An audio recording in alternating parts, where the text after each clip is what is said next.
In the office, all the employees were still in their places. The young guy answers his mobile phone and says that he received a request from the company and will send the result within 3 days. He put down the phone and leaned back in his chair.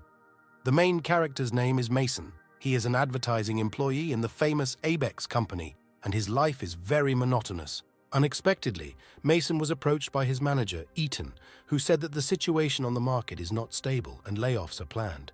After which he handed over a huge list of clients to call. Eaton always liked to give a lot of work that needed to be done outside of business hours. Eaton said that by tomorrow, potential clients should already be in the office. After 2 years of work, Mason's salary has not increased and the workload has constantly increased. As soon as Eaton left, Mason hurriedly began to work on the computer, when he suddenly heard a sharp sound in his ear, which said that the virtual sleep device was active. He was frightened. For a moment, many thoughts appeared in his head. The voice continued to say that he was a visitor to the program that allows you to experience 100% of virtual reality dreams. In addition to his voice, a page appeared in front of his eyes with an icon in the middle. It looks like a virtual desktop of a computer. To check, he closed his eyes and opened them again. A few seconds later, the page was still there. The high-resolution color icon in the center was so conspicuous. After a while, Mason was still immersed in shock when it was time to leave work. Only when James patted him on the shoulder did he suddenly regain consciousness. James asked if he was all right, to which Mason replied that he just had a headache. There was no one else in the office. James said that the headmaster was having dinner tonight, and they needed to go there. The director liked to host dinners, but Mason had sent the money home last week and had only $500 left. When James looked at Mason, he saw his sad face and asked if he didn't want to go. James understood that Mason had no money and offered to borrow money. Mason was dissatisfied with the fact that he could not manage his free time as he wanted, and he had to go to the event. Suddenly, they saw a long-legged, curvy young girl walking along the office corridor. James said she was amazing and she was already a headmistress. It was Emma. As soon as she started working here, thanks to her connections, she was quickly promoted, and everything is under control for the beauty. Mason told James that he probably didn't have time to be with someone like her. Restaurant Bright Garden. Everyone rested and drank alcohol. Mason, along with his friend James, also sat at the table. Mason believed that he was lucky about Mason that he could make a friend like James. Old James graduated from the same university as him. Suddenly, something happened to Mason's eyes. The voice in his head said that there had been a successful implantation in the iris, successful connection with the optic nerve, successful connection with the brain, and connection with the central nervous system. Mason did not understand what was happening. He quietly asked only he sees this strange interface. The voice in his head answered that, of course, only Mason sees it. After all, the company is striving for the best individual interaction with the user. This program is perfectly able to read all thoughts, so they can communicate without wishing that anyone will hear them. Mason asked why he was, because he did not buy this virtual product. The program replied that Mason was perfect for the dream tester. Mason did not understand what this meant. The program added that he would test the company's new project and be able to try on the role of the person he would always want to become. In other words, this is a game with elements of augmented reality. Mason was a little scared and asked the program to get out of his head, but the program insisted on its own, saying that the system would allow him to become anyone and take full control into his own hands. Wouldn't he like to try to be in the role of another person and become completely different?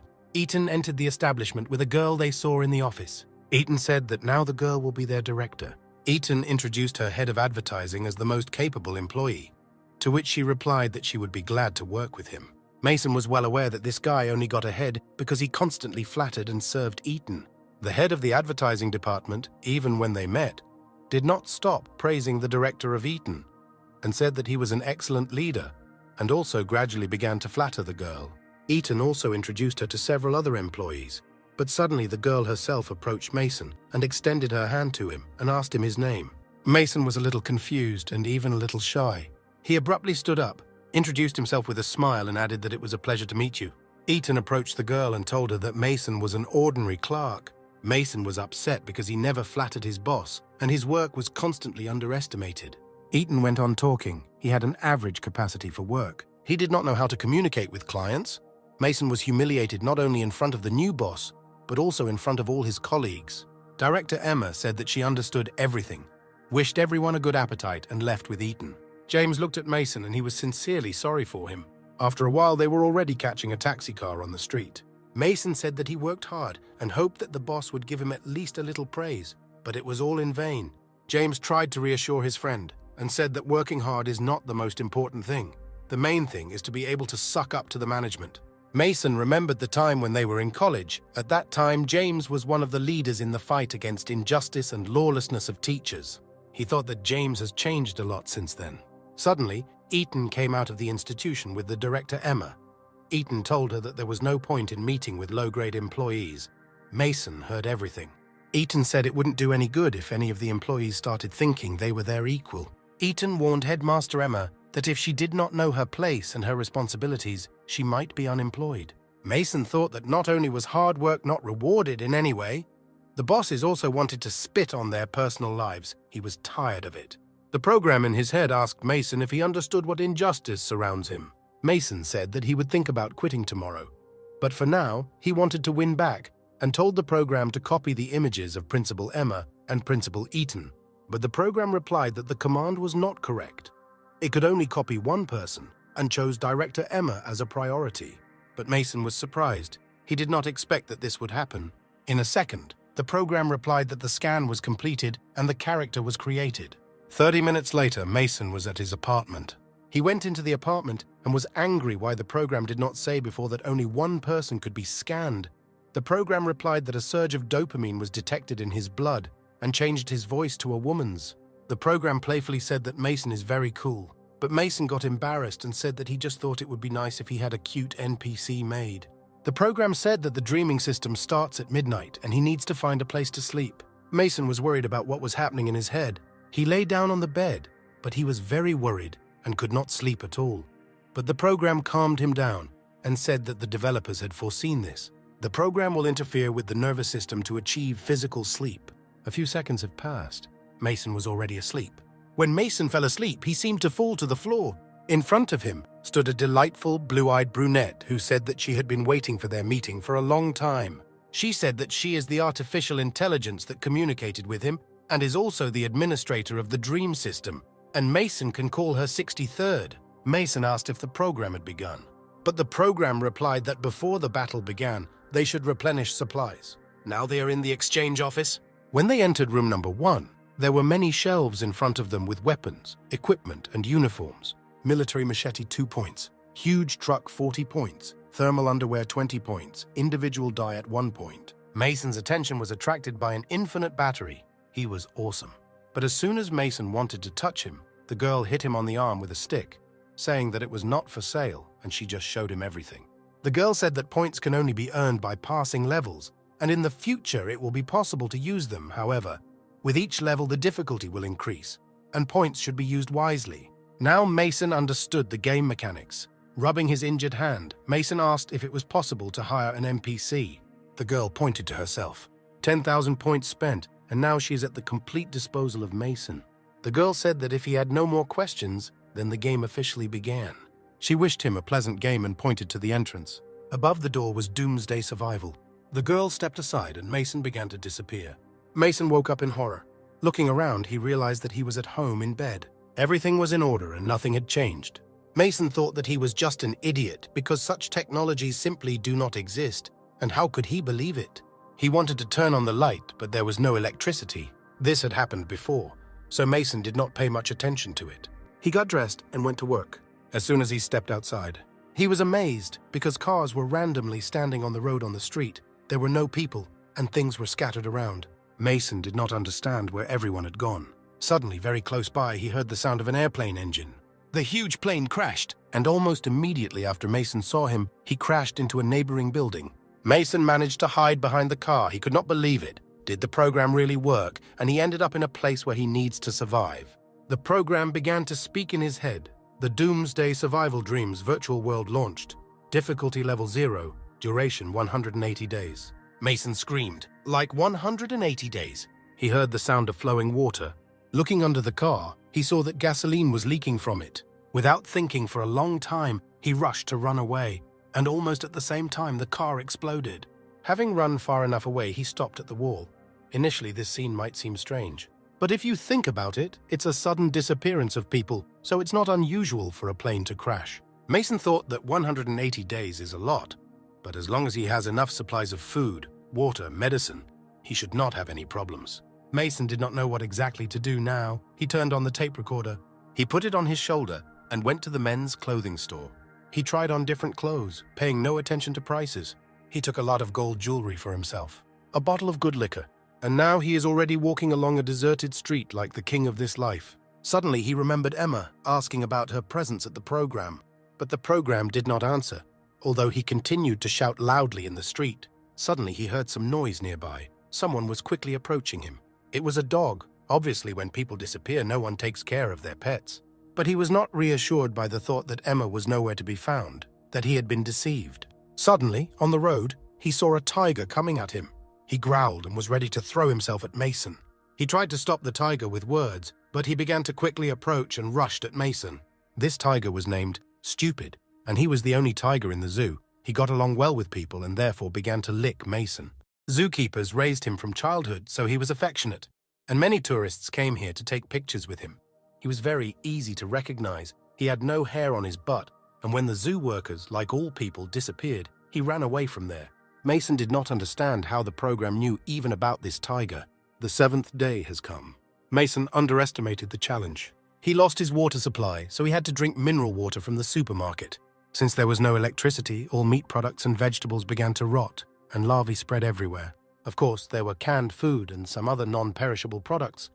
But beriberi could be a big problem, and Mason did not know how much longer he could last. But that day he was lucky. He found a very useful thing for himself.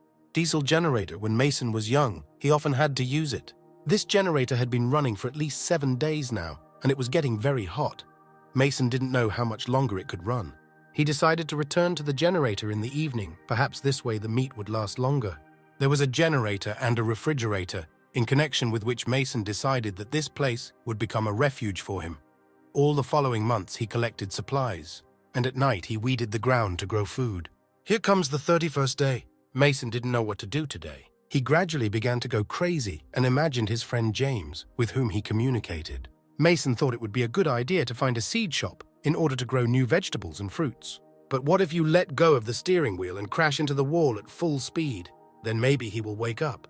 But his friend James told him not to give up, because today the garlic would grow and he could try fresh vegetables.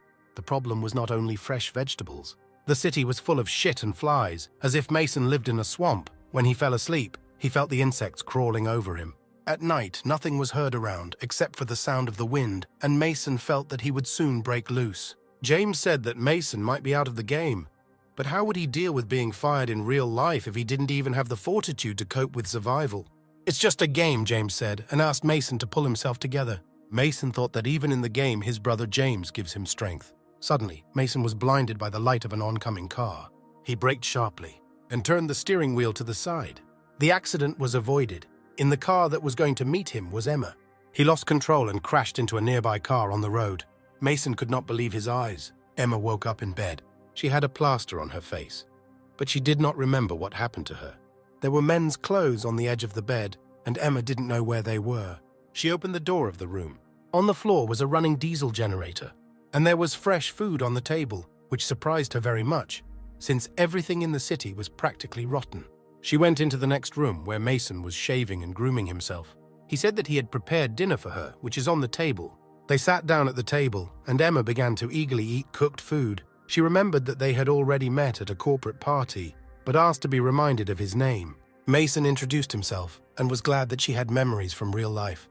She asked Mason how he could do it all: water, food, electricity, to which Mason replied that he even had his own garden on the street, and asked how she managed to survive. Emma replied that she immediately went to her hometown in order to find her grandmother, but could not find a single living person, and Mason was the first person she met.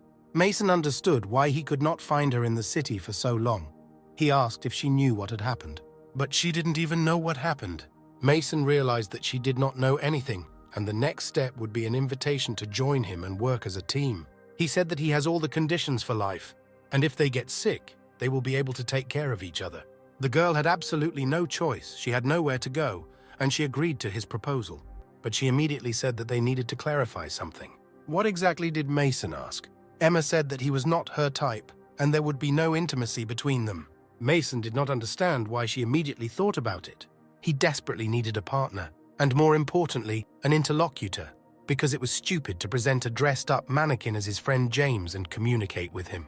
He remembered the words of his boss, who said that you cannot put yourself on the same level with ordinary people. Mason did not understand why she immediately treated him so contemptuously, but agreed to her proposal. Emma added that of course she was not going to eat and drink just like that, and offered her help around the house. Mason agreed with this, but said that they would start from tomorrow, and now she needed to rest. When Mason went to bed, he tried to calm himself and not get angry, because it's just a game and has nothing to do with reality. And the fact that a girl needs personal space is normal. Now the 32nd day has come. Morning came, Mason was still lying in his bed. Something was happening in the house, and the noise bothered him. When he left his room, he saw that there were several boxes in the corridor, as if he was moving somewhere. On the second floor, he saw Emma, who was unpacking things. He asked her what she was doing. She said that she had chosen a room for herself to stay, and removed all the things she did not need from there. And she also installed a walkie-talkie at the entrance to the room, so that Mason could contact her without going inside. Mason didn't like it at all. He went into the room and asked Emma where his mannequin, which was constantly in this room. She told him that at night he looked intimidating, and she threw him out into the street. Mason was shocked, because she could have asked him first, but Emma asked in surprise if he was really so important. Mason said that it was his friend, like in the movies, because he was not so lonely if he thought of something as a person. Emma said that she could bring him back, but Mason was angry, and he himself followed him into the street. He had been living alone for a month, and from the very morning he did not like the behavior of the new tenant. When Mason almost went outside, he turned his attention to the weapon box. One day, he collected several types of firearms from the police station and put them in this box. Type 92 handgun was missing. He immediately knew that Emma had taken it and became even angrier. He went into Emma's room. She asked him if he was going to go and cook them a meal, but Mason said it would be better for them to wash, clean, and cook separately. She asked why he thinks so. Mason said that they needed to limit their meetings so that she would not be afraid of him, and he would not embarrass her. "What's the matter?" Emma asked. She was a girl, and he was a man, and she needed to take some precautions, because she had no guarantees that he would not do anything.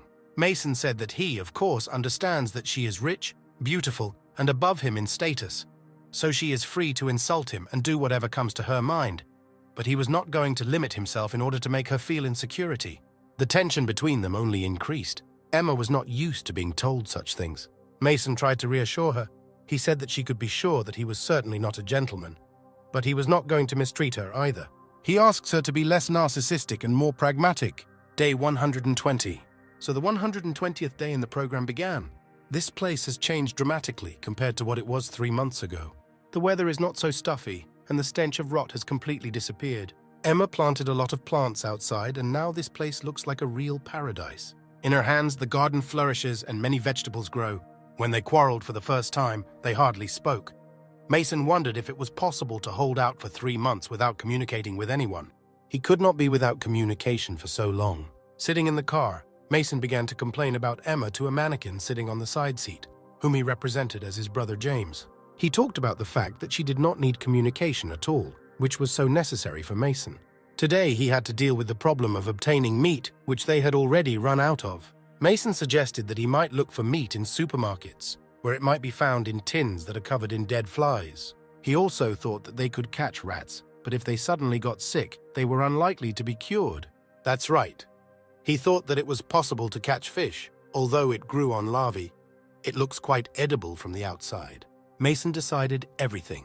First, he decided to visit an old friend and then go fishing. After some time, he came to the zoo. The dunce was delighted with the appearance of Mason, and their meetings brought peace to both of them. Mason was cuddling with the dunce and was surprised that the dunce was still alive.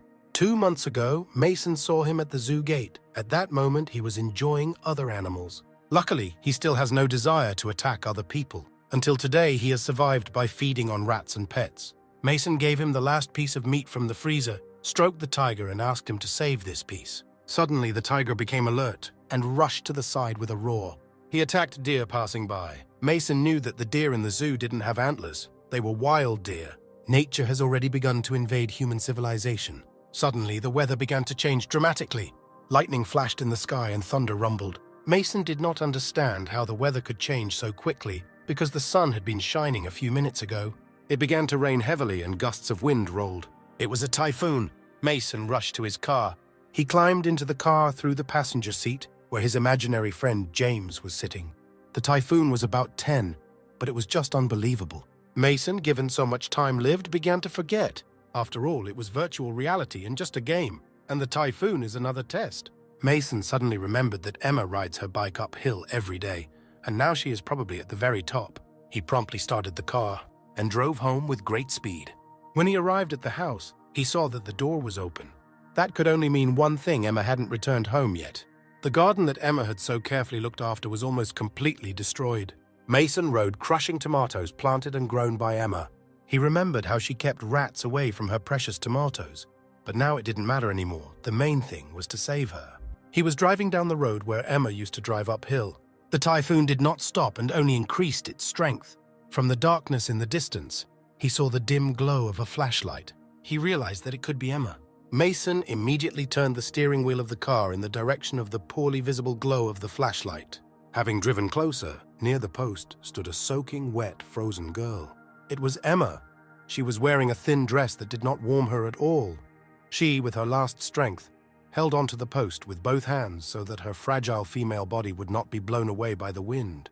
There was a deep cut on Emma's right leg from which blood oozed. Mason ran up to her, and Emma just fell into his arms. She was completely exhausted and asked him if she would die.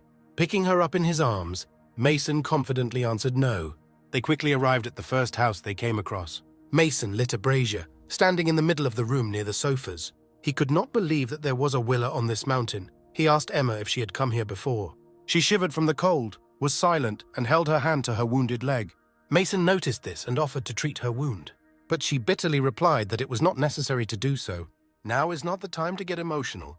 You may have been infected, Mason said. But the girl already said a little louder that she could handle it herself. Mason did not insist and told his plan.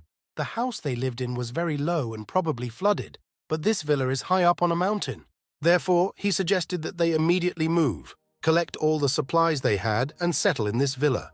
Emma agreed and asked what her assignment was. Mason said that she was a woman with an injured leg, so she was staying here and waiting for him. At the same time, he reminded her to open the window periodically, because if this was not done, she could be poisoned by carbon monoxide from a fire. The rain and strong wind did not subside. There was not a trace of sunny, warm weather left. Leaving the Villa Mason, I put on a jacket because it was already cold outside. Snow was added to all other adverse weather conditions. Mason understood that he needed to hurry. He got into his car and headed straight for the house. Near the house, there was already knee-deep water. Mason, with difficulty, opened the door of the house and went inside. The refrigerator was broken. All vegetables from the garden were washed away before they were ripe. Those stocks from the refrigerator, which were designed for 3 days, now they will eat in 1. They have very little food. Mason did not know what to do. Fishing with such a strong wind was no longer real. Even the rat holes were flooded. They had absolutely nothing left. Such is life, it consists of ups and downs. Out of desperation, Mason got into the car and asked his imaginary friend James what to do and where to find food. After some thought, Mason went to the zoo. When he drove up to the zoo, Dunce was sitting near his entrance. Mason got out of the car and approached him and said that he needed his help. When he got closer to the goon, he was badly injured. He told the dunce that they could hunt together. The dunce would track the prey and Mason could kill it with a gun, and if the dunce got hurt, he could heal him. He put his arm around Dunce and wanted to put him in the car. But Dunce didn't budge. He looked into the distance and waited for something. "Hurry up," Mason shouted at him, because if an infection got into his wound, he could die. Mason continued to shout at him with the words, "You are not Hachiko's dog. The beater will not come." He tried to move him by force. But despite the fact that Mason fed him for several months, the tiger growled at him and did not leave his place. "Damn yoke," said Mason. He turned away from him and said that he could not return to him until the end of the storm. Dunce lowered his head in frustration. Mason turned to look at him for the last time. His wounds were bleeding. The rain and strong wind did not stop enveloping his body. But Dunce faithfully waited, like a real devoted dog. Mason was already approaching Willa. He told his friend James that this game is too real. Emma, like Dunce, sometimes cannot contain her emotions. Mason wondered how his brother James always managed to be so calm. Due to the lack of communication, Mason inspired his disguised mannequin and communicated with him on an equal footing as with an ordinary person. Approaching the house, Mason was horrified. Emma lay on the pavement with a bucket next to her. He asked what happened. Emma replied that she wanted to collect rainwater, as she didn't want to be a burden. Mason said with a smile that he was grateful to her, but now she can't get up. He walked up to her and abruptly threw the fragile girl onto his shoulder. She screamed to let her go because they agreed that she was the main inside, and he was the main outside. But Mason did not listen to her, and tightly clasping her hips with his hands, he carried her into the house. Emma continued to scream and try to break free. With a slight movement of his hand, Mason hit her hips with his palm. She screamed once, but at the same time she stopped resisting. "Stop acting up," said Mason. "Now he's in charge here, both in the house and on the street." He abruptly threw her onto the bed, and he ordered to wait for him until he brought a first aid kit, and if she dared to act without permission, he would beat her. She kept insisting that she didn't need help. Mason replied that he himself was not happy to help her. They had little food left. That's what he thinks about first of all. "You better get well soon and stop giving me trouble," said Mason. Otherwise they were in danger of starving to death. He brought cotton swabs and medicines with which he began to treat the wound on Emma's leg. She asked him where he would look for food. Mason said that he saw a herd of deer in the city, but they ran away from him. Tomorrow, he will definitely go hunting. Emma was surprised where the herd of deer in the city came from. People disappeared, and the animals simply expanded their habitat. Emma said that wild animals remember dangerous smells well, and in the future they will be very vigilant if they smell it. Mason was not sure about this, but he had a gun. Speaking of weapons, Mason took out a gun and said that he found it under Emma's pillow. Emma said that all the cartridges were in place, and she no longer needed him. But Mason handed her a gun. She was surprised and asked if he wanted to take it back. Mason said that these are hard times, and the gun she has will dispel all prejudices. Mason told Emma to go to bed early. He needed to get ready for the hunt. Day 121. Everything outside was covered with snow. Mason looked out the window and simply could not believe that it was snowing outside. He was ready to hunt. He was wearing warm clothes, packed a backpack, and loaded guns. He was heading for the mountains, where, according to Mason, there should have been a herd of deer. Mason did not know how to hunt at all. They never set traps, and he had to rely only on weapons. But he was worried because of the words of the girl who said that wild animals remember the smell of the enemy. From childhood, Mason did not kill anyone. He doubted whether he had the courage to kill a deer. Just in case, he took several fish ponds with him. He hoped that at least some fish would fall into this cage, because he had no bait. While Mason was driving a car, he did not even suspect that he was being watched. A pack of wolves also roamed the mountains in search of prey. Mason parked his car and went hunting. The forest was quiet, and the crunch of snow was distinctly audible with every step he took. Suddenly, Mason heard the sound of running deer in the distance. Without hesitation, he rushed to run in their direction. The weapon was ready. He took aim, but the deer was out of sight. He heard the deer again nearby. Until now, he did not even see his shadow and did not understand where the deer was. It seemed to him that the deer foresaw his every step and simply played with him. Mason was out of breath. He thought again about the words of Emma, who said that deer sensitively hear the smell of danger. Mason thought that this was a waste of time and energy, and therefore decided to try to catch fish in the tank. Although it was cold outside, the water in the river did not freeze. Mason doubted very much whether he could catch a fish with such a strong current. He threw his cage into the river. He understood that he had no other opportunity to catch fish, and this tank was the only one. The rope of the garden was sharply stretched and dragged Mason into the water. He lost his only garden. But for Mason, the most important thing was to get out of the water. He was lucky. The river was not deep, and Mason managed to get out. He urgently needs to get home and warm up. Right next to the river, Mason saw a deer. He could not believe his eyes, because he had been looking for him for so long. And now was not the right moment. Mason started looking for his gun, but he drowned in the river along with the cage. Then Mason took out a shotgun. From such a short distance, he should have hit. He only had one chance. Mason collected his thoughts. Despite the stiffness of the whole body from the water, he was ready to shoot. The deer was calm and did not feel any danger from Mason. He fired a shot. Due to the strong recoil, the shotgun slid off his shoulder and hit Mason in the nose with the stock. Mason missed, and the deer ran away. Nosebleed began to drip onto the fresh snow. Mason's nose was bleeding and hurting a lot. At that moment, he thought that the game was very realistic. He walked to his car. During that day, he lost a lot of useful things. And at the same time, he felt an irresistible feeling of hunger. Suddenly behind him, Mason heard a quiet creak of snow. Looking closer, he saw two wolves, who saw him when he was driving a car to hunt. Mason had already reloaded his shotgun and was ready to fight back. But the wolves turned around and did not follow him. Mason was frightened by the appearance of wolves, but when they began to move away from him, he realized that the danger had bypassed him. 30 minutes later, he was at home. He quickly entered the room where the barbecue was burning, where Emma sat naked, wrapped in a blanket, and tried to warm herself. As soon as he entered, without saying a word, he began to undress. Emma was frightened and asked what he was up to. Mason immediately tried to justify himself and said that she should not think anything indecent. He just fell into the river and wanted to warm himself. Emma turned away and said that he didn't have to rush in and undress right away. She was frightened by his behavior. When Mason undressed, his wallet fell on the bed and opened. He did not pay attention to it at all.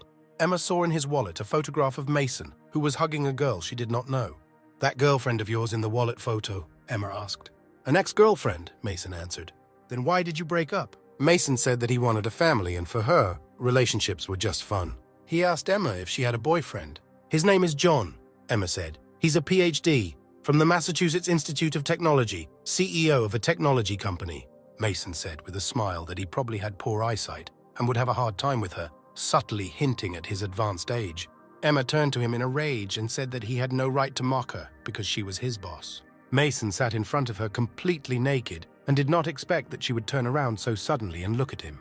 Seeing Mason completely naked, she covered her eyes with both hands and said that she did not do it on purpose. As she raised her arms, the blanket fell from her shoulders.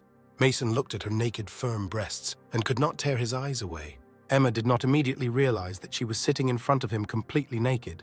When she removed her hands from her eyes, she saw that Mason was looking at her breasts. She abruptly took Mason's t-shirt and threw it at him with an exclamation to turn away. Mason dodged the t-shirt thrown at him, but before his eyes he still had Emma's big breasts. It was amazing. Day 122.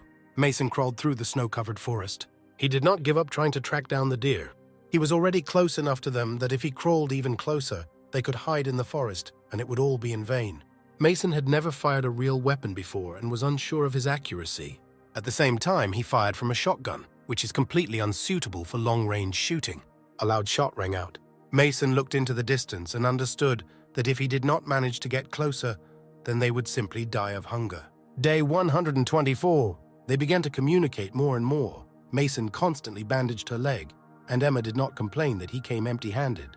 Emma was very smart, but also very independent. Mason did not tell her about the wolf pack. Because of her nature, she is forced to force herself to take responsibility. Only now Emma is getting weaker and weaker, and her wounds show no signs of healing. A lot of time has passed since they ate normally. Mason tried to calm Emma. He said that everything would work out tomorrow. He even set a trap. It was an ordinary wolf pit. It is a deep pit covered with snow, at the bottom of which there are sharp stakes. He placed lettuce leaves on the snow-covered ground to lure the deer. Emma said that he should have discussed this with her, because it takes a lot of effort and energy to make such a trap. She was right. Mason simply did not have the strength to build a second trap. Tomorrow everything will be decided, life or death. A new day came and Mason was driving his car through the forest. He drove up to the trap he had created, got out of the car, and saw that the trap worked. He moved closer, but there was nothing at the bottom. There were traces of blood in the very corner. Mason was delighted. So the animal still fell into a trap, and now you need to follow its trail. He was full of hope that the deer that came across was badly wounded and fell nearby. After all, if they had one deer, they would have managed to survive. Going a little further, he already saw a carcass in the distance. But when he came closer, he simply could not believe his eyes, because the wolves had already eaten the deer carcass. Angry, Mason took out his shotgun and started firing randomly. He screamed with all his might, without stopping the word "go away." "This is my prey." Mason did not hit once, and both wolves, taking with them the remains of the carcass of a deer, ran away. The cartridges in the Bolitas ran out and Mason fell to his knees. He was depressed. All hopes crumbled to dust. He tried his best to hide his emotions because this is just a game. But emotions took over and he screamed in despair. Day 126. Mason sat by Emma's bed. The clock was 7 in the morning. On the nightstand next to the bed was a tomato and lettuce, their last meal. Emma said she hadn't helped in a long time and therefore she didn't deserve a helping. Mason said that he would not take this food because Emma was on the verge of death. Emma was embarrassed because no one had cared about her like that before. In fact, she lived her entire childhood under strict control. She spent most of her childhood locked up in her room. Her father told her what to do and what not to do. She often wondered what was happening outside the window and why she couldn't go out and play like her brothers. but her father forbade her to even think about it. Her father said that sooner or later she would leave the family, just like her mother, who spread her legs everywhere. Her father obliged her to become a normal person and benefit the family. Her father never ceased to humiliate her and mock her. Loneliness was a good teacher for Emma. All her confidence has always been that she had no one to rely on in life. She was always alone. After that, Emma asked if he thought of her the way she really did in her life. Of course, he did not expect to hear such revelations from Emma, but at the same time, he said that it used to be not easy for all of them. Mason tried his best every day, but he was not appreciated, and now he does not even know if it is worth trying at all. Emma asked if there was something special about him that other people didn't. Only one thought came into his head. If he was sure of something, he would never give up. Emma said he needed to try to stand out. After all, if you do not try to outshine everyone else, no one will notice you, and you will not be recognized by others. Loneliness helped Emma shine. After all, she had to understand what to do when she was fighting for her life. Mason asked if he would help her survive, if he would get her approval. He would like to be praised by the head, so that the board of directors would say that you are such a good fellow, Mason. Without you, everything would be over. Emma said that if he helped her survive, then she would not be alone. Then Mason said to me, he took a lettuce leaf from the bedside table and said before leaving, if he does not return by the third morning, there is a suburb to the east of this cottage, where there is a small river. She can find his body there. He left the room and slammed the door. Emma was confused. Mason went down to his car from where he took a dummy. He carried it into the house, and at the same time said that Emma was right. He never had to fight for something. He put the mannequin on the railing that was on the balcony. In this game, he always complained to this mannequin. Imagining him as his brother James, he always tried to get away from the noisy environment and avoid difficult questions where he had to make a choice. But Mason understood that he could fix everything: the relationship in the family, studying at school, bringing a girlfriend. But in the end, Mason is constantly squeezed into a corner and constantly complains about an unfair world. He was determined that he would never complain again. Determined to change his character, he pushed the mannequin with his hand, and he began to quickly fall down the cliff. Emma fell asleep. She dreamed of a brazier heating their house. Then she takes the knife, approaches Mason lying on the floor, raises his hand with the knife up, and starts to cut it. She woke up abruptly and screamed. She was scared. She realized that it was just a dream. For the first time in 3 months, she had a dream. She remembered Mason's words that his body would lie by the river. She couldn't bear the thought that if Mason died, she would have to eat him in order to survive. Day 127. Mason was near the river and he had a plan. The first time he came to the river, he got closest to the deer. Never before had he been able to get this close, so the water masks his smell. He knew it was too risky, but he had no choice. Meanwhile, Emma couldn't sleep. Her father's voice sounded in her head, saying that she looked pathetic. She even started to see her father, who kept saying that she should have listened to him. Now she is nothing, only because she did not do as he wanted. Emma waved her hand in his direction and shouted, "Get out!"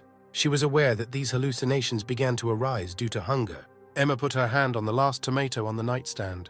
She remembered that Mason wanted to hear his boss's praise. She promised to hold out for 2 days, but whether he has time or not, she must continue to live by herself. Several hours passed. Emma just lay there. She couldn't sleep because she was hungry. Suddenly she heard a rustling near the bed. Opening her eyes a little, Emma saw a rat sniffing at a tomato lying on the bedside table. Another hallucination. Her father talked about how she should have married John. After all, he is very rich and was soon to die. In order for her to be able to marry him, she must be well-groomed and flawless. Her father kept insulting her and saying that she couldn't be strong. She only pretends to be strong, but she really isn't. He said that she would die in this bed, after which the rats would eat her. That's what happens when you want independence and freedom, her father used to say. Meanwhile, near the river, the deer found a leaf of lettuce lying on the snow, and he began to chew it. Emma pulled a gun from under her pillow, pointed it at her father. She said that she might die a terrible death, but before that she would be calm, because she didn't go with him. She doesn't need anyone to save her life. Deer noticed Mason, who was aiming a shotgun at him. A shotgun blast rang out, and a pistol shot. The dead deer lay on the snow. Mason began to dig out from under the snow. He approached the deer, put his hand on his head. He was no longer breathing.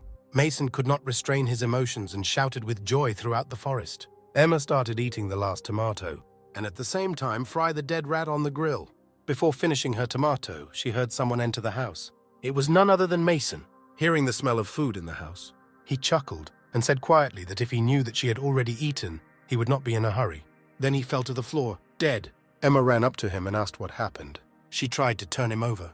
His clothes began to crack. Ice fell off him. After a while, Emma had already butchered the deer and hung the meat out to dry. She heated water on the grill and poured water into the bathroom, where Mason was lying. She tried to talk to him, but he didn't answer. Suddenly, he grabbed her hand and softly spoke her name. She leaned closer to him. He asked her if he had her approval. She immediately began to praise him, saying that he was great, and if not for him, she would have died altogether. Mason smiled, pleased with Emma's words. He said that the last words that the girl said to him at parting were, "You have nothing. What's the point of continuing to communicate?" It was so hard for Mason to get anyone's approval in this world. Emma agreed with him completely. After a while, Emma made soup. She called Mason to eat. He lay a few meters from her on the bed, but did not answer. Emma walked over to him and put her hand to his nose. He was still breathing. Emma said that she would pay back her debt. He would be all right. She fed him soup. Then she put her hand around his mouth and kissed him. Several hours passed. Mason was still cold, but Emma had already covered him with 3 blankets. Mason was shivering from the cold. Emma couldn't watch him freeze. She saw no other way. Emma took off her dress, threw it on the floor, then immediately took off her panties and bra, which she also threw aside. She lay down under the covers to Mason, hugged him, and began to warm him with her body, while saying that everything would be fine with him. The 130th day arrived. Mason woke up and felt something behind him. Immediately behind him, under the covers, lay Emma. He was surprised and embarrassed. Her elastic large breasts pressed tightly against his back, from which goosebumps ran over his skin. He hoped he wouldn't get an erection. Emma woke up too, and asked if Mason woke up. She began to remove her hand, but Mason grabbed her and put her back on his body. He said that he had not yet fully woken up. Immediately he realized that he was talking some kind of nonsense, and she might think that he had an ulterior motive. He let go of her hand, and Emma did not remove it. She asked why Mason broke up with his girlfriend. Mason said that his girlfriend was windy and did not want a serious relationship, unlike him. He just wanted to start a family. Emma quietly told him in her ear that she wanted it too. Mason did not expect to hear such things from her, because earlier she said that she wanted to prove to the whole world that she was herself. Emma said that would be her proof. Is being a strong woman the same as being single? Being strong is just a way to escape slavery. She needed to stick to this path, not think about anything else, just run. Is it all the time she did not run from one slavery to another? In the end, Emma didn't know if she could be considered strong when she could never make a choice on her own. Mason could not understand her. He never had his own way. Finally, she asked Mason if he wanted to start a family with her. Mason did not expect this and did not immediately know what to answer. She apologized to him and said that she must be rushing things. Mason took her hand and said that he also had many problems in life, but the most important goal was to create his own family. Family is what makes him move forward. They bonded tenderly and passionately. Their bodies merged into a single whole, like 2 halves of one wholeness. Mason, being on top, he felt inexperience hindering him, not knowing how to properly embody love with a girl. However, Emma felt it was time to take matters into her own hands. She abruptly turned Mason over, taking over. Now she was sitting on it. Excitement seized Mason, and he cautiously asked Emma if she was confident in her abilities. In response to his doubts, she slapped him firmly on the cheek. The slap implied that their relationship was not yet married, but based on mutual respect and support. With her words, they merged into perfect harmony. Emma felt his presence in her, and goosebumps of bliss permeated her body, like waves splashing on the shore. Emma began to perform intense movements that gave them both an indescribable pleasure. Mason, unfamiliar with such experiences, quickly reached his limit under the influence of this hurricane of touch. This scene enveloped them both in a magic that permeated every fiber of their being, so strong and exciting that it ended too quickly. While she was lying on it, she remembered what happened to her in her youth. She sat tied up in her father's room. My father said that children grow up very quickly. Before he even had time to blink, Emma was already an adult girl. He said that the time has come when Emma should get a taste of adulthood. Today was her last lesson. Father loudly allowed those standing on the other side of the door to enter. A young boy and girl entered the room and politely greeted Emma's father as if he were their boss. He ordered them to make love on the couch. Young people obediently began to undress and began the process. Emma was very scared at that moment. She closed her eyes and turned away as she did not want to look at it. But her father strongly turned her head and forced her to look at what was happening. He said that old John might have problems with movements, so she had to sit and watch the process. The father said that now they should look like relatives. Now her name will be Emma. Emma recalled the events that had happened to her several years ago with bitterness in her eyes. Mason's hand felt for a wet spot on the blanket and could not believe his eyes. Emma was also a virgin. Day 160. Mason has been living with Emma for a month now. He really enjoyed this month. Unfortunately, frostbite has not gone unnoticed, and he often does not feel his right leg. But nevertheless, he can work. The reindeer has been gone for a long time. The river became icy due to low temperatures, and ice fishing became their main source of food. Emma didn't want to sit back either, and Mason worked with her to build the greenhouse. Emma stopped Mason. She said she had a present for him. He had no idea that Emma would give him just that. A few hours later, he was already on the hunt and shot a deer. Emma's gift was a fur cape made from the skin of the first deer he had killed.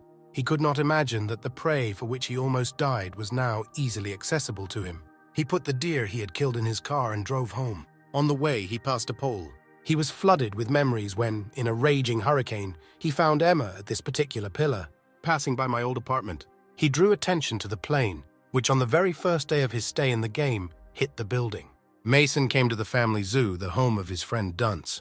He began to call the tiger as he brought him a part of the killed deer and wanted to please him. Suddenly he heard a growl somewhere nearby. It was not only the growl of a tiger. Rushing into the cage where the dunce lived, he saw 4 wolves nibbling on different sides of a tiger lying on the ground. Mason abruptly removed the shotgun from his shoulder, and he started shooting at the wolves. His shooting skills have improved markedly, and he even managed to injure 2 wolves. However, they all ran away. He was glad that he had succeeded in driving the wolves away. Mason approached the booby, but he was badly bitten. Warm blood oozed from his wounds onto the snow. The dunce could not even get up. His eyes were ajar, and life faded away in him a little. Mason, with tears in his eyes, remembered their first meeting, the way he stroked his face, and fed with fresh meat. "Sorry I'm late," Mason said. The tiger growled softly, languishing in pain. Mason got to his feet, removed his shotgun from his shoulder, pointed it at the tiger and said, "It won't hurt anymore, good boy. I will miss you, and I will definitely avenge you." Tears flowed down his cheeks. Mason closed his eyes and fired. A few hours later, Mason was already lying in the bathroom of his house. Emma lay behind him, hugging him with her legs. Before Mason's eyes, there was a scene with a wounded goon. Emma could not understand what was bothering him, to which Mason replied that it was not safe on the street, and he would not want Emma to go out without him. He didn't want anything to happen to Emma. Emma agreed and said she had a lot to do with the vegetables in the shed. She leaned her head towards him and they kissed again. This time Mason turned to her and was on top. He began to kiss her neck and slowly descended lower to her elastic, wet breasts. But he did not think about love. There was a hunt in his head. He had already entered her, and from intense movements, the water from the bathroom splashed onto the floor. Now he has a family, and he will not allow her to be harmed. Emma moaned in pleasure as she scratched his back harder. Mason will fight for his family to the last drop of blood. Now the wolves are his prey. Mason knew that he would use the wolf hunting cape Emma had given him. When the wolves hunted deer in the forest, Mason was already waiting for them in the bushes. One of the wolves rushed at him, but the shotgun blast was relentless. The rest of the wolves fled. Mason took out his hunting knife and ended one of his enemies once and for all. He lay back in his bed, his eyes filled with hatred. Mason thought about how to finish off the remaining wolves. Emma disturbed him. She said that today he was some kind of aloof, and if he told her what was happening to him, she could help him. Mason rudely replied that she could not help him deal with the wolves. Emma was a little offended and fell silent. Mason realized that she shouldn't have answered rudely, after which he hugged her with a smile and said that he could handle the wolves himself. There are only 3 of them left. The hunt has begun again. The wolves heard Mason approaching, and they started running in different directions. One of the wolves stopped at the bushes, started sniffing. In the bushes, he saw the face of his relative. Then he began to slowly run up to him, but the muzzle of a shotgun poked out of the bushes, and a loud shot sounded, from which the wolf fell on the spot. The remaining 2 wolves began to watch Mason. Now he had 2 capes. One of them was from the skin of a killed deer, and the second from the first killed wolf. 2 wolves were aggressive. Now their main target was Mason. Day 170. Mason practiced bottle shooting in his yard. He could not find the remaining 2 wolves. They seemed to have evaporated.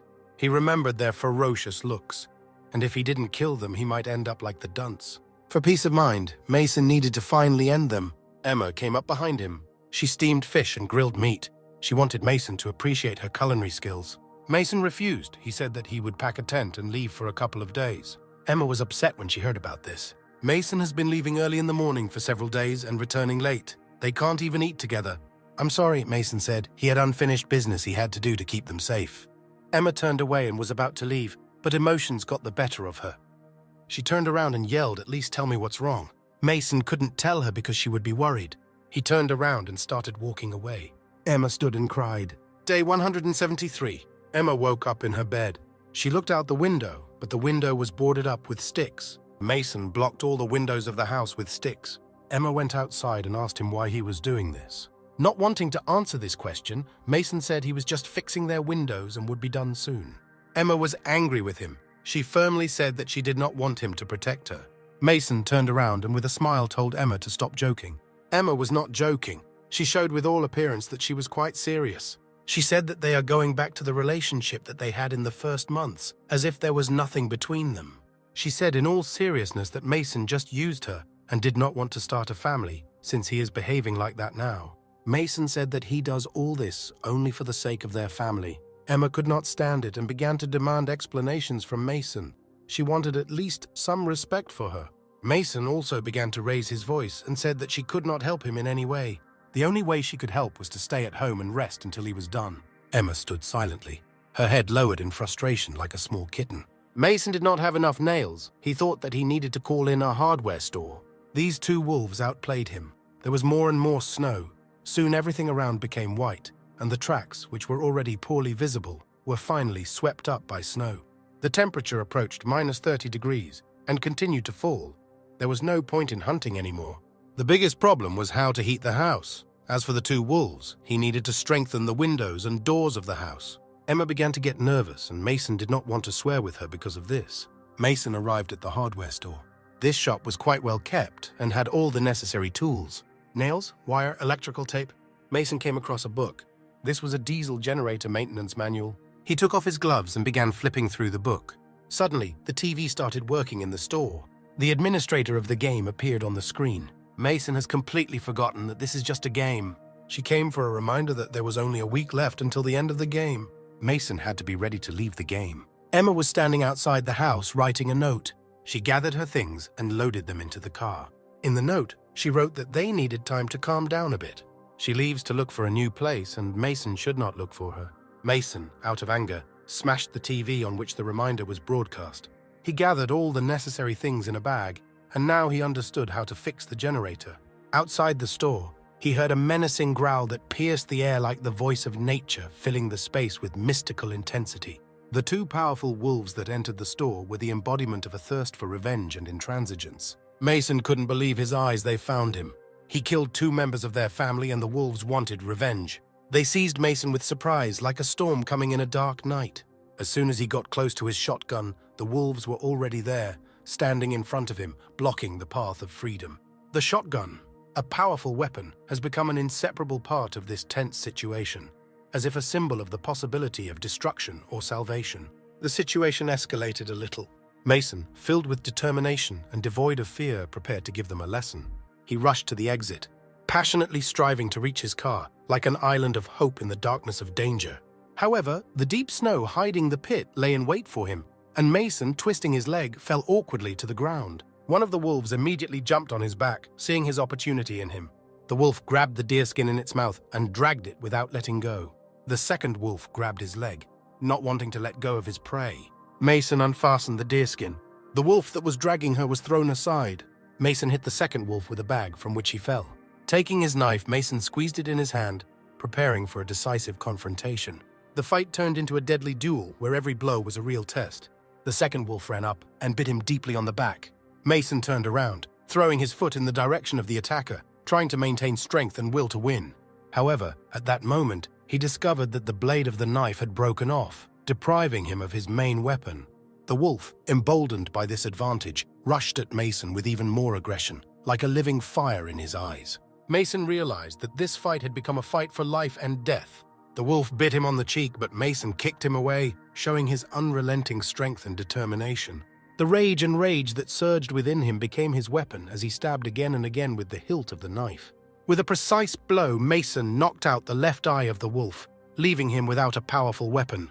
The wolf fell to the ground, and Mason proceeded to finish him off using the handle of a knife. Blood spattered all around, filling the air with violence and rage, but Mason did not stop, not letting up in his rage until the wolf completely stopped resisting. When the wolf stopped resisting, Mason stopped. Ob threw the hilt of his knife beside the bloody wolf. Leaving the knife handle near the bloody wolf, Mason took his bag and continued on his way to the car.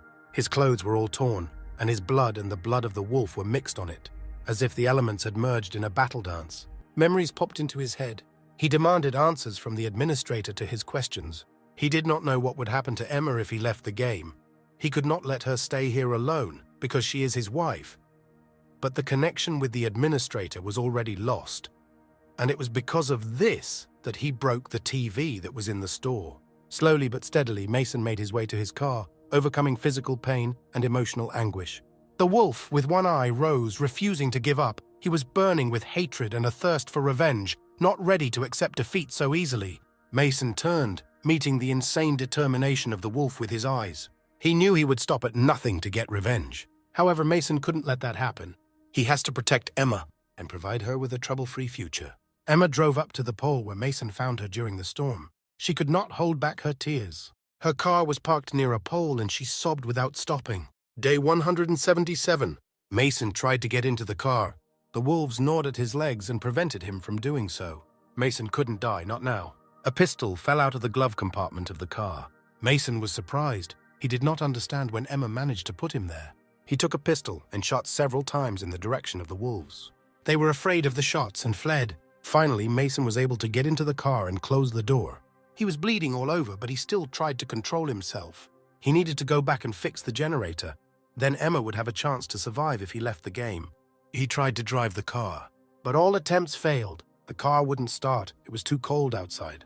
The wolves stood not far from the car and waited for Mason to get out of it again. Due to the cold and loss of blood, Mason began to lose consciousness and had already come to terms with death.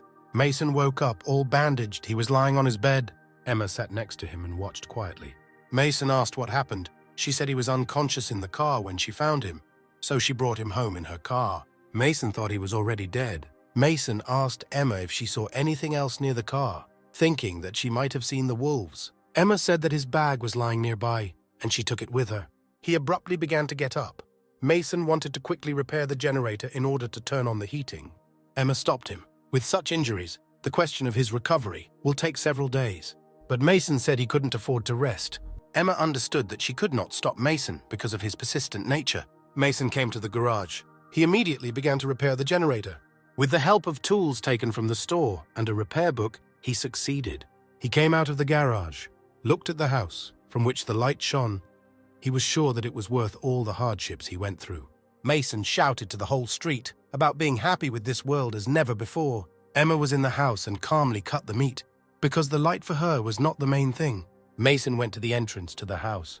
Near the gate was a red car, which he had not seen before. He realized that it was in this car that Emma had brought him. When he carefully examined the car, he saw that the front bumper was broken, and there was a lot of blood on it, and the driver's airbag worked in the cabin. Mason coughed and sank down to the wheel of the car. Something is stuck in the front wheel. It was a wolf's fang. Mason began to realize that Emma had crushed the wolves. He started to get up but fell back to his knees. Mason coughed even harder. He was bleeding from his mouth. He realized that without a real doctor, he would not live long. He went to the house.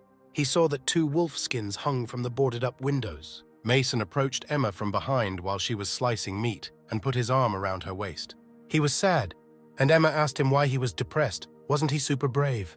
Mason laid his head on her shoulder and, asking for forgiveness, said that the boss should forgive the mistakes of her subordinates. Each of them was aware of his contribution to the common cause. They were like a real family. Emma asked if he wanted wolf meat stew. Mason asked her to finish quickly because they should have had time to make love. Day 178. The sun rose and the Proud was completely covered with snow. Emma opened the curtains and looked surprised. She told Mason to wake up because the blizzard had stopped. But he just coughed. Mason said that there was no strength in his body at all and he could not stand up. Emma assumed he had a cold and went to get some medicine. Mason told her not to bother looking. He felt that this was no ordinary cold. Emma refused to believe it and continued to look for cures, reassuring him that she would get him back on his feet. Transporting supplies during a storm, hunting in the cold, repairing a generator. You've been through all the hard times, Emma said. It's a shame that a capable worker like him wasn't appreciated by management, Emma continued. Thank you, dear, said Mason. But Emma has not yet promised to marry him, hinting that they still have everything ahead. She handed him a glass of water. Mason took it but could not hold it. Emma wanted to catch a glass, but she didn't have time. The glass fell to the floor and broke. Several hours passed. Mason opened his eyes. Emma lay on top of him in black velvet underwear. She began to pull the covers off him and said she understood his little game, pretending to be sick to get her to take care of herself. She continued to say in a gentle voice that she was not angry with him. She was already on top of him, but he told her to stop. They needed to have a serious talk. She was angry that Mason was refusing her at such a moment. Tears began to appear in her eyes. She squeezed Mason's shirt more and more tightly. Unable to contain her emotions, she burst into tears. She screamed, asked him to get up, but Mason could not do it. He coughed again and quietly began to say that he did not have long. He knows that he will die soon. There should have been enough gasoline in the storage for 3 months. If it runs out, let her go to the north of the city. There is still a lot of gasoline. Vegetable seeds were in a black plastic bucket in the warehouse. The diesel generator must be running. The service manual has instructions for repairing it. Don't forget to find a new vehicle with a large payload and be sure to practice shooting, said Mason. Emma did not stop crying. Without listening to the end, she hugged him tightly and did not let go. Day 180. Emma rolled Mason out into the street in a wheelchair. He was a little surprised that the snow had ended. Emma said that it stopped snowing yesterday. It was already quite warm, and Emma was sure that the temperature would soon rise above 0. As soon as the snow melts, she plans to drive towards the north. She wants to find other survivors. Mason turned to her and asked, "Emma, did you love me?" She carefully looked into his eyes. Then she lowered her head and said no. Mason was not upset. This is normal. There was no reason to worry. People like you are only interested in their own feelings. Why I should have loved you. With bitterness in her heart and tears in her eyes, she continued to say that you are so good. I am unhappy, and you do not say nice things to me to support me. Whatever happened, everything was on your shoulders. She held his hand, but his hands had already begun to grow cold and did not convey the love and affection that had been all the time of their life together. Why are you leaving me? What did I do? You're just a bastard. Emma understood that Mason would not return, would not help in any way, and would not talk to her. Mason lay in the new virtual world. The project administrator stood in front of him. The girl greeted him and congratulated him on completing the level, surviving the doomsday. He did not understand what had happened to him. He had the feeling that a whole life had been lived. The administrator said that memory loss is normal. This was done in order to prevent the user from confusing reality with a dream world. Over the next month, he will slowly remember what happened to him in that dream. After his mind returns to normal, it will be easier for him to perceive what happened to him in a dream. He seemed to remember something. The administrator looked at him without emotion. He remembered only that he had told himself 1,000,000 times that he must not forget. He had sadness in his soul, and tears rolled down his face. Mason asked the administrator if this world would exist after he left, but the administrator replied that it was just a game, and now the game of Mason's windows, so that he thinks it was just a dream and he has to live in reality. The administrator pointed at the screen with her cane and said that the scoring would now begin. Mason heard the characteristic sound of the program and looked at the screen. On the screen was written, Doomsday Survival Results, Difficulty Level 0, Grade B, and 50 bonus points. Grade B, Mason didn't understand why he got such a low score. The administrator replied that the score was based on the chances of survival of those left in this world, alluding to Emma, solving issues with wild animals, access to electricity. These items can increase the companion's chances of survival, and the score goes up. But if you had reliable equipment and enough supplies, or they would set up a broadcasting station to find the survivors, or they could tame wild animals. But Mason said he was just a regular guy and couldn't be that professional. But the administrator said that the game was made to experience things that you can't do in the real world. Doomsday Survival is only a test version of the game with 0 difficulty. The official release of the game in a month, it will reflect the main content of the game. The administrator pointed to the screen again. It was written Beast Invasion, a game created to improve the poor humanity with the help of the players. For subsequent games, a countdown will be shown so that players know when from reality they will get into the game. Mason said that he needed to go back and think about whether to play or not, although he did not remember anything. But his heart was sad and very bad, so he did not want to play further. But the administrator said that everything is known in comparison. For example, when Mason made love, he looked quite happy. The administrator pointed her cane at the screen. Mason turned around and saw how he was in bed with Emma. Mason began to cover the screen with himself and screaming that she should not have seen this because she violates the privacy of the players. But the administrator said that she was just a control robot and did not feel any emotions. Mason asked if Emma had the same memories, to which the administrator replied that she did not have such memories because it was just a virtual game. Mason didn't like the game and asked how he could get out and not play anymore. But the receptionist ignored his question and said that in the real world, he would be able to contact her by rubbing his left eye. She added that he still has a reward that he can use in the real world, and he can collect it right now. Mason agreed to receive the award. Not in vain did he try, and asked that the award be sent to him by mail to the address of the company in which he works. The administrator waved her cane, and everything around Mason began to disappear. Before disappearing, the administrator said that the system will calculate the reward he deserves. Now Mason was standing in a completely black room. Suddenly, bloodshot wolf eyes appeared from behind. Mason remembered that he had fought wolves. Fragments of the moments of the fight with the wolves began to come to his mind. Suddenly, a huge wolf appeared, which was 10 times larger than Mason. From the back, Mason saw a huge prehistoric man with a spear who was running at the wolf. It was an exemplary scene of how people in ancient times dealt with wild animals. The prehistoric man swung and threw his spear at the wolf. It hit right on target and pierced right through the wolf. Mason's reward is a hunting roll. Mason was lying on his bed. The alarm clock was playing next to him. The clock was exactly 7 in the morning. Mason rubbed his left eye in order to call the program, but nothing happened. Mason could not understand if he was in the game or still sleeping or he was in real life. The program administrator does not understand what is happening. She asked the program why she did not start working with Mason when he rubbed his left eye. The program replied that an error had occurred in the system. The memory control function had failed. The administrator gave the command to trace the error code. The error code was number 001. A picture of an error appeared. It was Emma's dream. She dreamed about how she takes a table knife. He approaches Mason's body, swings a knife at him in order to cut off part of the body. The administrator screams that she does not need to remember this. She gives the command to fix the problem, but the system replies that the required patches were not found in the database. The administrator is disappointed because she is an Android administrator, and if she had been given access to program everything herself, such errors would not have happened. Emma wakes up horrified. Doctors standing by the bed ask her if she has regained consciousness. Tears appeared in her eyes, although she did not remember anything, but in her soul she was sad and sad. She turned to the doctors and asked what they were doing in her room. The doctors looked at each other in surprise. One of the doctors said that Emma was sleepwalking last night. Emma tried desperately to remember. The doctor said that Emma went to the kitchen.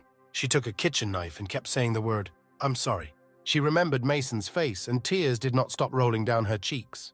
The doctors were worried about what might happen to her, and it would be nice for her to rest by taking a few days off. Emma continued to cry and realized that it was not a dream. She did not understand what was happening, but her memories were completely real and were much more than just a dream. Mason went out into the street. Many people walked around him, and the city lived its own life. After such a long sleep, which he still remembered only fragments, it was difficult for him to get used to the ordinary world. He went to the coffee shop, and the barista asked him as always.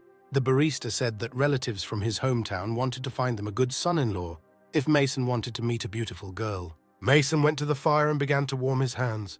The barista was surprised he was cold. Mason smiled stupidly and said that he was a little cold. This dream was quite real, and Mason felt it right now.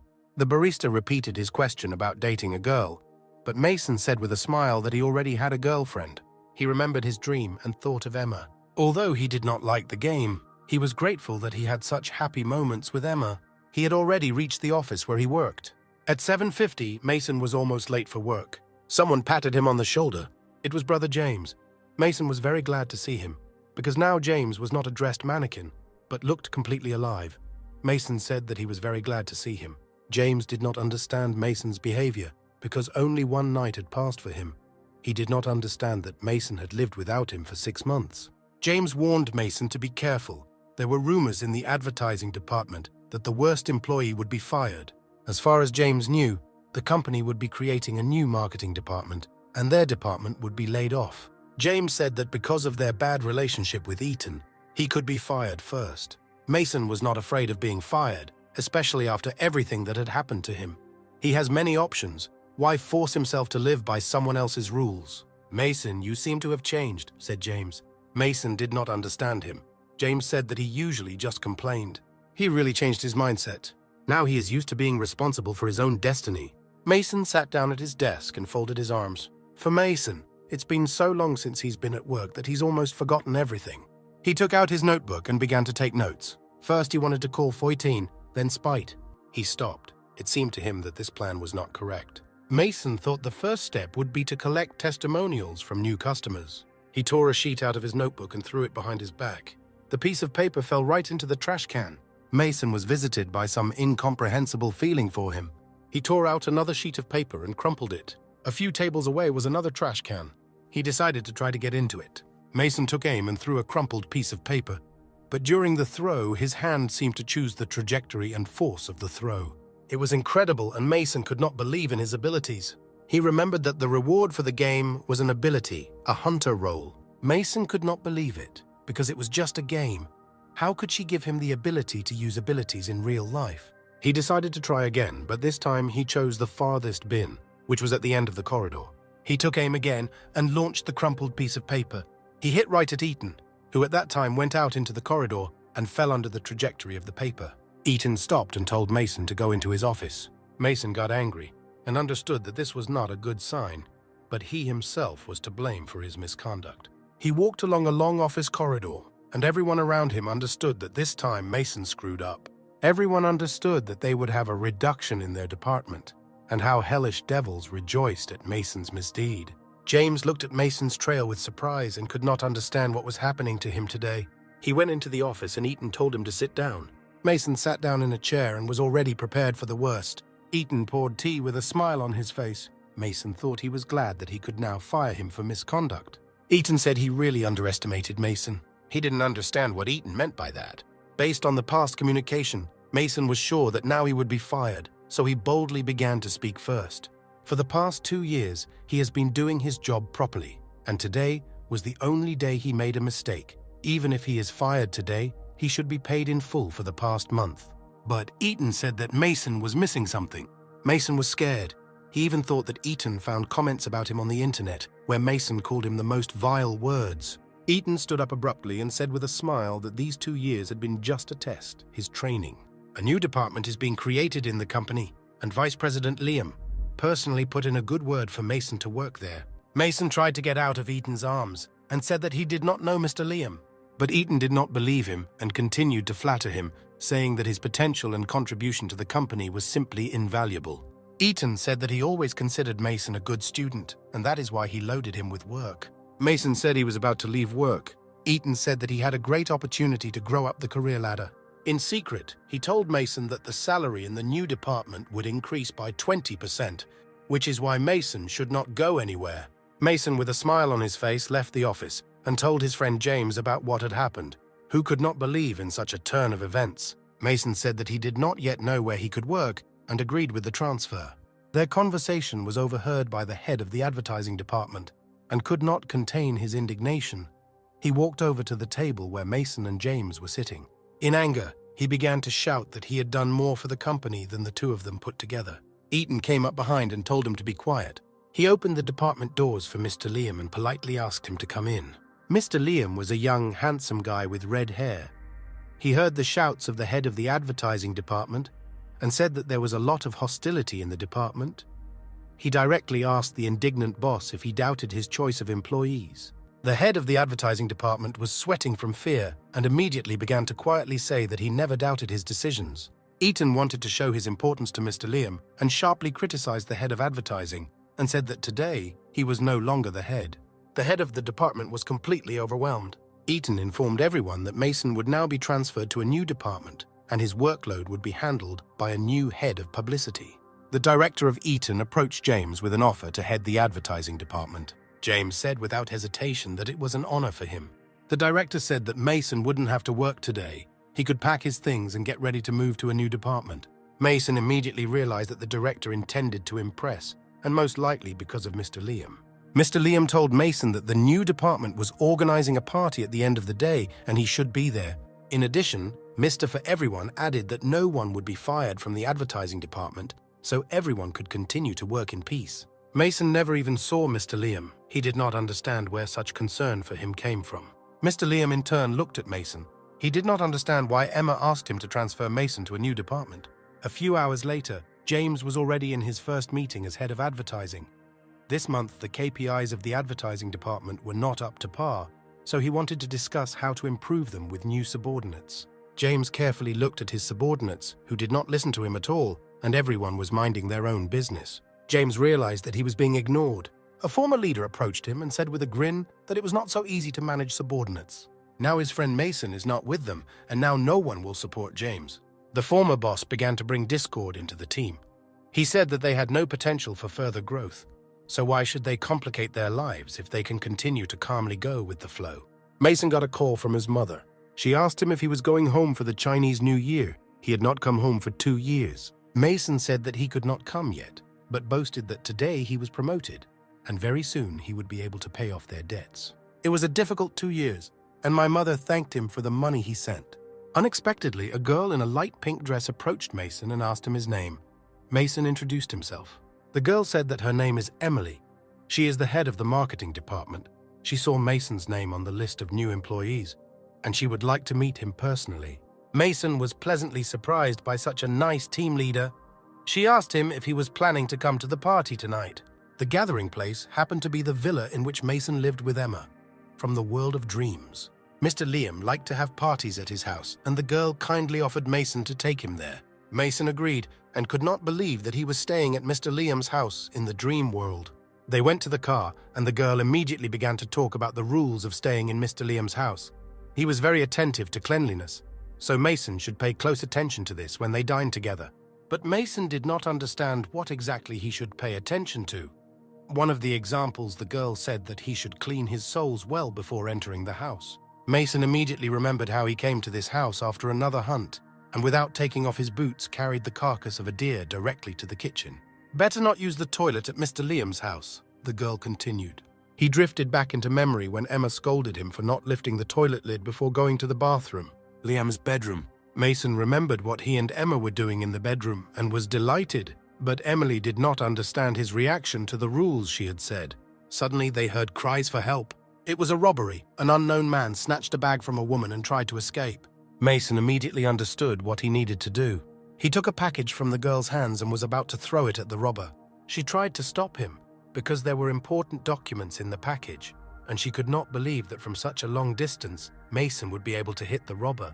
The robber jumped over the railing dividing the roadway. Mason realized that this was the right moment and threw a package of documents at him. The package hit exactly in the head of the offender. The impact of the package stunned the offender, and he fell to the asphalt. Passers-by ran up to the criminal and tied him up, and the girl from whom he stole the bag got it back. Mason, along with Emily, collected the documents that had fallen out of the package. He understood that he had disobeyed Emily by throwing a package of important documents at the criminal, and he expected that she would be angry with him. Emily turned to Mason with admiration. She was not interested in scattered documents. She was amazed at Mason's courage, and accuracy. This hit on the thief amazed her. She was delighted and wanted Mason to teach her. Emily thought that initially during the acquaintance, she was just playing an office manager, but now Mason is a god in her eyes. She admires him. Mason was pleased to hear praise from the girl he liked. Passers-by also thanked Mason for his help in catching the criminal. While Mason was collecting Emily's documents, he saw John's business card. He turned to the girl and wanted her to tell why she needed this card. She snatched the card out of his hands and quietly said that this is their most important partner because the owner of this company is from the Global 100 list. Mason could not remember where he heard this name from. The girl said that John is romantically involved with director Emma, and recently they even went on a cruise with him. He remembered when they were at the game, Emma said that it was her boyfriend's name. Mason said that they should hurry because they could be late for dinner. He was a little upset because Emma didn't want to date John. He knew that well, but he consoled himself with the fact that it was just a game. They arrived at Villa. Emily got a message that the banquet was in Villa's backyard. She began to tell Mason how to get to the backyard, but he, not listening to her, went to the entrance. She tried to stop Mason because the villa was huge, and she was worried that Mason might get lost. Mason took her by the hand and led her along. A minute later, they were in the backyard. The girl noticed that Mason was behaving too arrogantly, as if he had entered his own house. But this did not bother Mason at all when he saw her. Emma stood in a beautiful evening dress that shone from the sun, and near her stood Mr. Liam. Mr. Liam asked everyone to take their seats. The entire marketing department was assembled. Emily hugged Mason and said that they would sit together at the table. He did not expect such hugs from Emily, and believed that they should be more restrained at the first meeting. She hugged Mason and asked him about his personal life. Emma watched them with her head down in frustration. She still did not remember everything that happened to her in a dream, but she understood that Mason was dear to her. Mr. Liam began to give his opening speech. He talked about how they have a chain of 10 supermarkets, and this time they want to move to online sales. Mason asked why Director Emma worked in the marketing department. Emma told him that she was the one who designed and created this department. Emily said that Emma was the chairman's daughter and her status was even higher than Mr. Liam's. Mason asked where Mr. Liam came from, because he is so young and already holds the post of vice president. Emily said that Mr. Liam is Emma's childhood friend. They have been close since childhood. Emily said that Mr. Liam is very smart. He is the best student in the school and also a pragmatist. Everyone thought that he and Emma were a very good couple. Mason did not understand why then Emma was dating John. This was some kind of dirty relationship. Emily asked Mason to keep her voice down because they didn't need to know about the lives of these people. But she envied them because she herself wanted to try to be surrounded by successful people. In real life, Mason was heavily in debt and couldn't date Emma, so he wished Emily good luck and that she remembered to take him with her when she gets rich. Mr. Liam finished his opening remarks and now it was time for the fun. Music began to play. It was classical music that kept the atmosphere of peace around. Mr. Liam asked Emma to dance. She did not refuse him because the last time they danced in high school. Mason looked at their dance with bitterness in his eyes. The waiter brought a hot dish. It was a steak. It looked expensive in autumn and could match their monthly salary. Emily offered a drink because Mason looked distant, as if he had not seen the world around him for a long time. He agreed that he should relax a bit. But even when he was drinking with Emily, Mason did not stop thinking about Emma, who was dancing with Mr. Liam. He recalled how they had drinks with Emma. These were unforgettable evenings spent with a beautiful girl. Although Emma danced with Mr. Liam, Mason did not get out of her head. The atmosphere in the marketing department was very friendly. Everyone communicated well with each other. Mason listened to the conversation of his colleagues, and they discussed the fact that Mr. Liam and Emma are a great couple. They sat at the same desk for many years, and now they work together. And if they do not get married, then this will be an unforgivable act. Mason thought that Mr. Liam was a man to be trusted. He hoped that Emma could live a good life with him. Thinking, he brought his hands too close to the freshly cooked steak and scolded himself.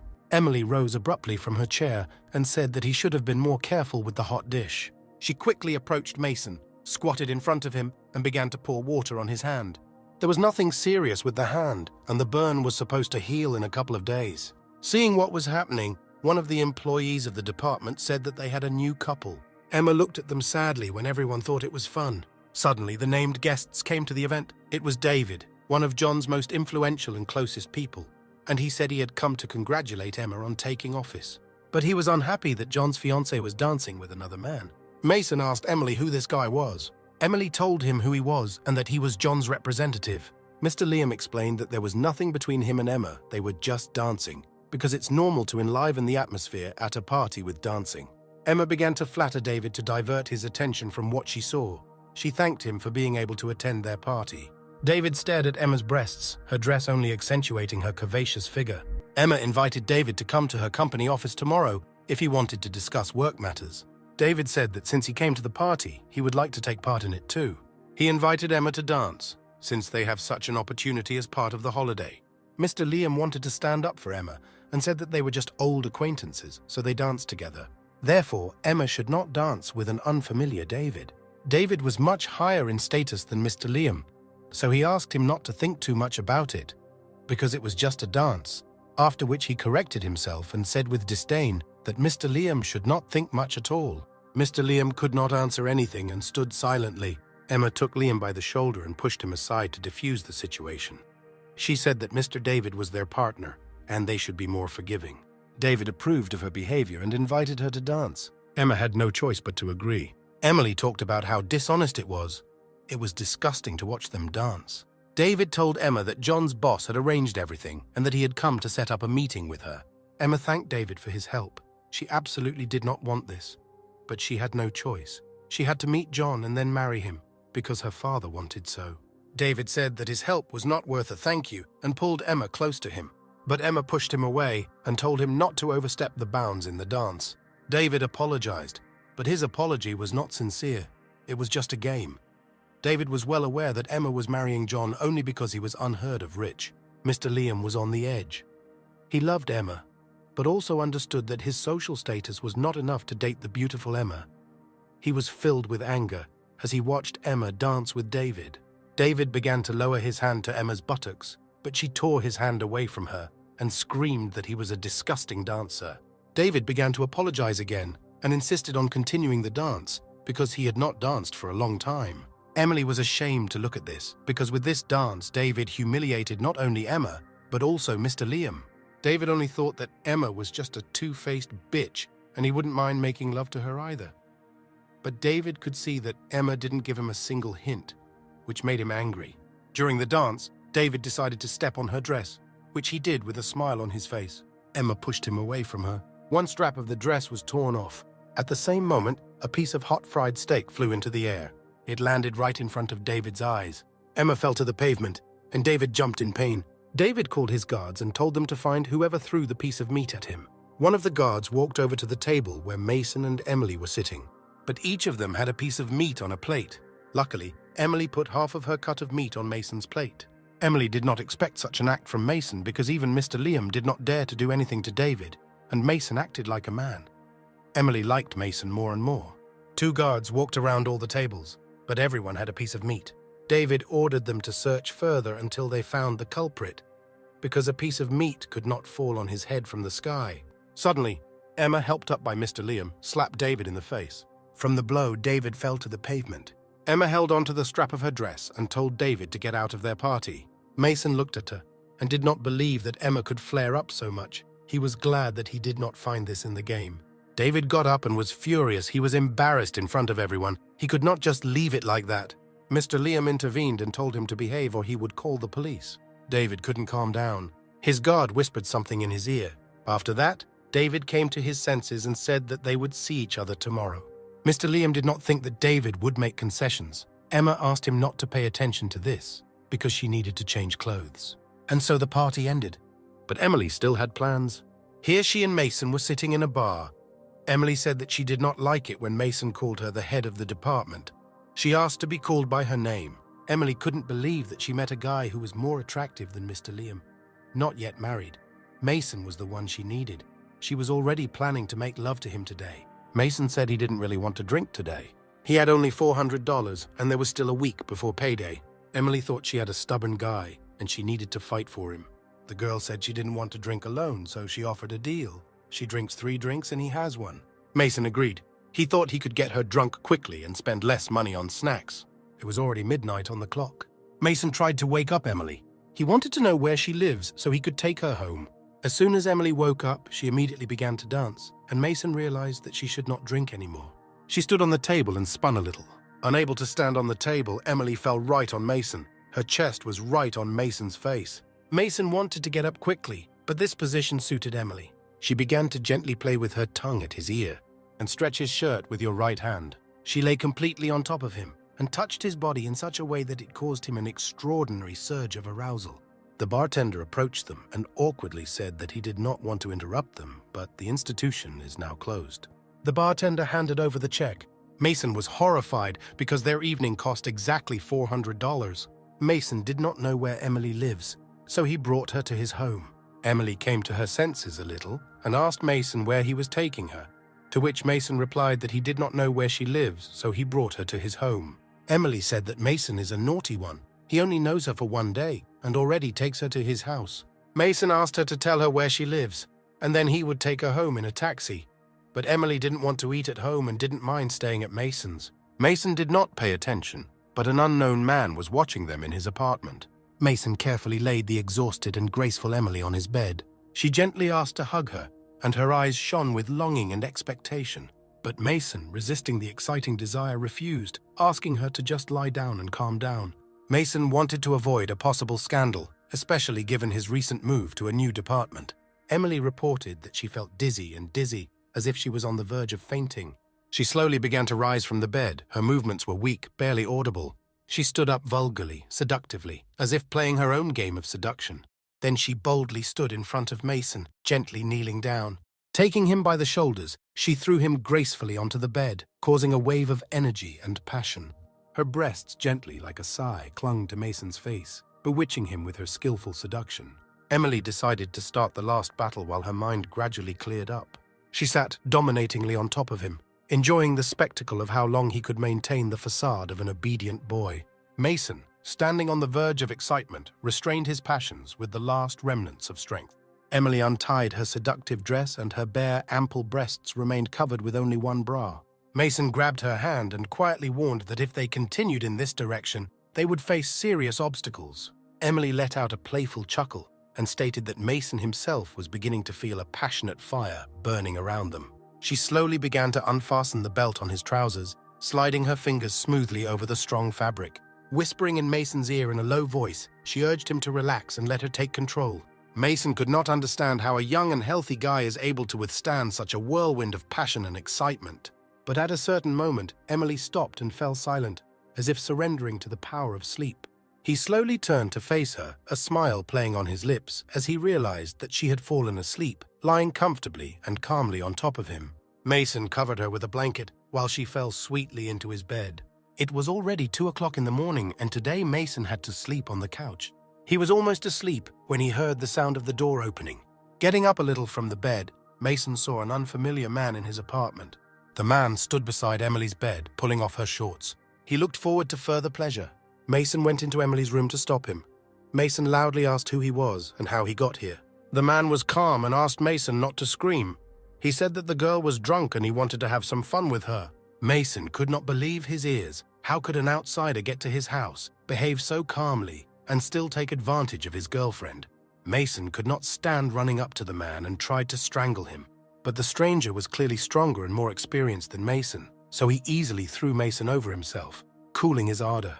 While Mason was lying on the floor, the stranger said that he was quite strong, but he didn't want any trouble. The stranger sat down on Emily's bed again and began to take off her panties. He told Mason that he would owe him for allowing him to have fun with Emily. The stranger offered Mason to wait until he had money, after which he would pay him for the girl, because he had not touched women for 20 years. The stranger had already completely removed Emily's panties and threw them on Mason's face. Mason told him that he was a completely sick bastard. He took a nearby chair and began to attack the stranger with it. But the stranger was strong, and with one blow of his hand he broke the chair into small pieces. The stranger was indestructible and still felt calm, looking forward to how he was toying with Emily. Mason did not know what to do, but since he did not manage to stop the stranger himself, he decided to call the police. He said that breaking and entering for the purpose of rape was severely punished by law. Mason almost started dialing the number, but the stranger was more afraid of this than of the chair, so he hurriedly stopped Mason. The stranger said that he had not been in the country for almost 20 years, and he did not know what the principles were now, because before such possession of women was a normal phenomenon. Mason didn't trust the man, and he didn't impress Mason with his excuses. The stranger said that this was his house 20 years ago, and he returned to collect what was hidden here. He went to the corner of the room and began to feel the floor. At some point, one of the boards wobbled and he picked it up. There really was a hiding place. The stranger was surprised that no one had found the box he left 20 years ago. The box was full of jewelry. The stranger said that 20 years ago, this apartment was full of prostitutes and gold, and no one even dared to bend down to take the gold lying on the floor, because if the girl wanted gold, she could only remove it from her finger with her mouth. Mason listened to him carefully, but at the same time said that he did not care about his past life. But the stranger again asked him not to call the police because he stopped in time and did practically nothing. The stranger said that he had his own rules of life, and he was not at all a hooligan bastard. Mason said that in a good way he should call the police and tell about what happened. The stranger said that Mason might be a man of honor. But even if he told the police, for the gold, Emily would say that it was Mason who molested her, and not a stranger. The man took out a small box from his hiding place and handed it to Mason, asking him to forget it. What happened between them? Mason did not need his handouts, but the stranger said that the ring, which is in the box, is iron, and in itself is worth nothing. But in fact, this ring is very unusual. From the day the stranger took possession of him, he dreamed of only one woman. She was wearing a red coat, holding a golden cane and blue eyes. But the stranger could not remember where he saw her and what she told him. But he clearly remembered that this woman had beaten him. Mason understood that the stranger was talking about the program administrator. The stranger went to the exit and advised Mason not to throw away the ring because it could be useful to him. The stranger had already left and slammed the door behind him. Mason looked at the box and thought that this ring was definitely connected with the dream system. When he opened the box, the ring with the red stone in the middle glowed brightly. His left eye activated the program, but this program was somehow different from the usual dream system. In front of him was a hologram of a girl in a white suit. She greeted Mason and said that she was the developer of the dream system. Due to the strong pressure, she could only leave such a message. She wanted to warn Mason that he is trapped. The dream system erases the boundaries of social class, law, and morality in reality. After the game, it is difficult for users to find that their perception of the real world is changing. The break with reality in the dream system leads to degradation, greed, violence, and criminal inclinations. Other developers like to play with the fate of man, and she cannot convince them to return the game system to be finalized. With this warning, she hopes to warn Mason to be attentive to his changes and not fall into lust. At each level, the developer left tools that will help Mason get rid of the system. He had to find it in the game. After saying that, the message was interrupted. Mason was at a loss. The developer looked the same as the administrator. Mason thought that he was quite normal and would not break the law. Mason thought that this man met a girl 20 years ago, and he discovered the game as soon as he moved here, so this ring is the console to run the game. He put the ring back in the box, and at that moment the alarm rang. The clock was exactly 7 in the morning. Emily suddenly woke up. She sat up on the bed, but was surprised to find that she had no panties on. Half an hour later, they were already going to work together. Emily hugged Mason with admiration. Mason, as always, went to the coffee shop, and the barista finally understood why he did not want to get acquainted with his relative, since Mason came with the barista's girlfriend, and said that everything was at the expense of the establishment for them today. They walked into the office building in an embrace. Employees among themselves discussed their joint appearance. Emily had been in love with a former head of the advertising team for a long time, and the fact that Emily came to the office today with Mason made him very angry. Emily suggested that Mason go to the cinema tonight. She knew a good cinema which only couples can go to, and was glad that now she could visit it. Mason didn't have any money at all, but he didn't know how to hint at this to Emily, so he saw only one way out: to borrow some money from his best friend. Emma walked towards them. She was dressed in an elegant beige dress that perfectly emphasized her luxurious body shape. They greeted each other, but Mason could not look Emma in the eyes, remembering what happened between them. Emma looked at them closely and said that their relationship is developing quite quickly. Emma also remembered her dream perfectly. It seemed to her that Mason was rather slow, but he started dating Emily so quickly that he even impressed Emma. Emily said with a smile that just last night she thought he was a very modest person, but he managed to lull her vigilance. Mason was shocked by what Emily said and stopped her from saying something superfluous. Emily's words already hooked Emma, from which she tensed up a lot. She couldn't say anything, because she didn't know that Mason also remembered her dream, but her feelings for him were still strong. Holding back her emotions, Emma said that she was happy for them, but they were at work, and their relationship should not affect their work schedule in any way. Emily asked why Principal Emma was so interested in their relationship. She both wanted to limit it and encouraged it. Mason said that first of all they should work, and only then deal with personal relationships. Emily let go of his hand and was offended that his girlfriend didn't want to hear this from her boyfriend. He shouldn't have supported the director Emma. Emily said that now Mason is not alone, and he should think of them as family, unless, of course, he just wanted to fool around. Mason agreed with her words, confirming that they are now close to each other, and he should be more kind to Emily. These words cheered up Emily. She regained her mood. She hugged Mason and said that she would be waiting for him after work on the first floor. As soon as they parted the hugs, Emily took his hand and put it on her buttocks, because next time she wanted Mason to take the initiative himself. Mr. Liam was in the same office as Emma. She was depressed from what she saw this morning. Mr. Liam asked what was wrong with her mood. She coldly replied that she had a lot of work due to the opening of a new department. Mr. Liam came closer to her and said that he had known her for many years, and she would not be able to deceive him. He knew that Emma was excited about something. He went to the table and hit it with both hands. Mr. Liam directly asked if she was upset about Mason. She was still cold and said without showing emotion that she did not understand what he was talking about. At that moment, Mason entered the office. He reported to Mr. Liam that he had finished the report. "Just in time," said Mr. Liam, and invited him into the office. Emma tensed even more. Mr. Liam studied the report. It was clean, neat, and clear at a glance. Emma and Mason did not look at each other and were as tense as possible. Both experienced each other's feelings. Mr. Liam asked Mason why he was sad because he praised his report. Mason said he was just staring at a potted plant. At first he looked at it, having absolutely no idea what kind of plant was in front of him. But in the next second, his heart began to beat much faster, as if it caught the excitement hiding inside Mason. And suddenly a vivid picture surfaced in his memory. It was a tomato seedling. Emma got up anxiously and put down the keyboard, peering at Mason with interest. Her eyes sparkled with hope as she asked him if he had seen a similar plant anywhere else before. Mason replied that this plant is connected with many of his memories, as if pierced by a thin thread of time. Vivid images began to appear in his head, where Emma, in their native garden, was planting and watering seedlings. Resolutely drives away rats from them. The last tomato they had left during the days of hunger and exhaustion surfaced in their memory, and Mason's heart sank from the memories. Emma's heart was filled with hope that this was not just a dream, and she was looking forward to hearing from Mason about where he had seen this mysterious plant. In Mason's chest, his heart began to beat even stronger, and sadness covered his eyes like a thick fog. He began to remember the words of his boss, that everyone is destined to have their place in this world.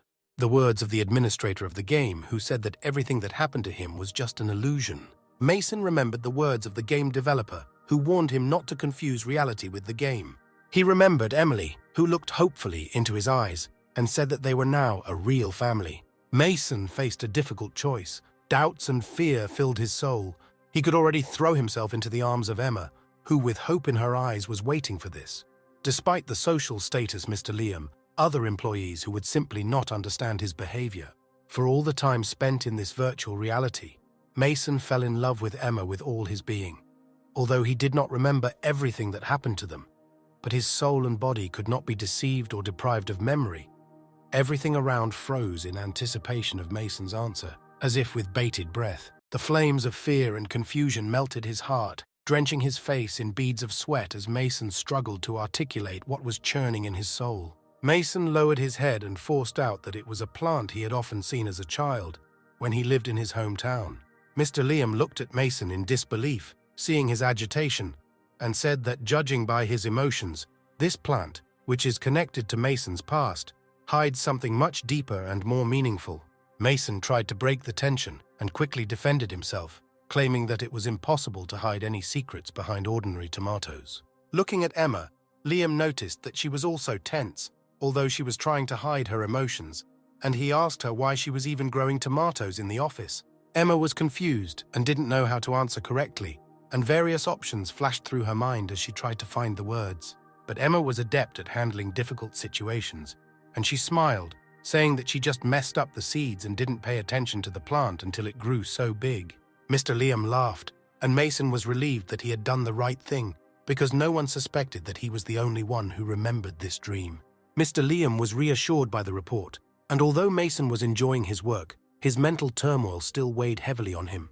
After this emotional strain, he went to the bathroom to wash his face with cold water, if only for a little while to get rid of thoughts about his long sleep.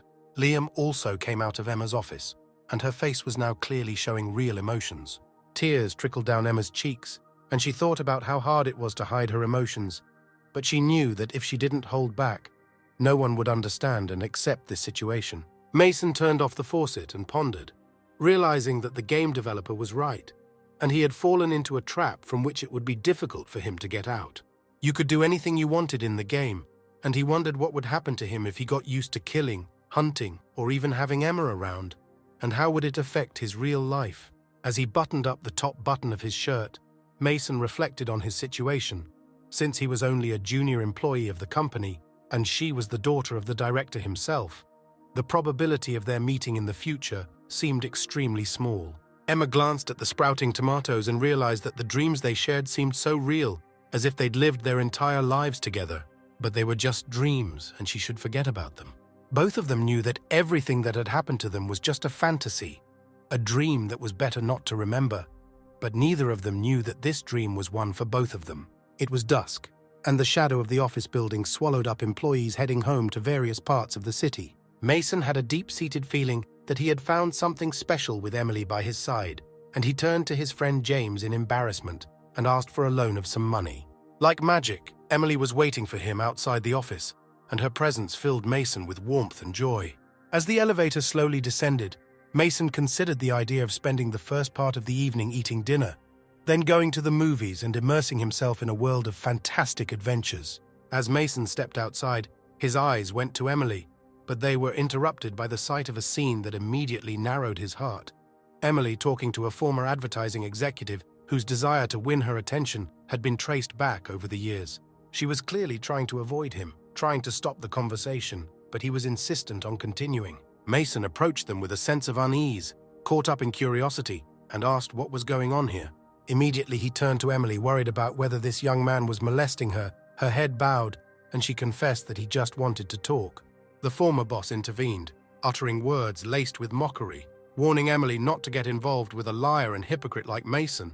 With that, he turned and left, leaving behind a hint that now that Emily knew the whole truth, she should make the right decision.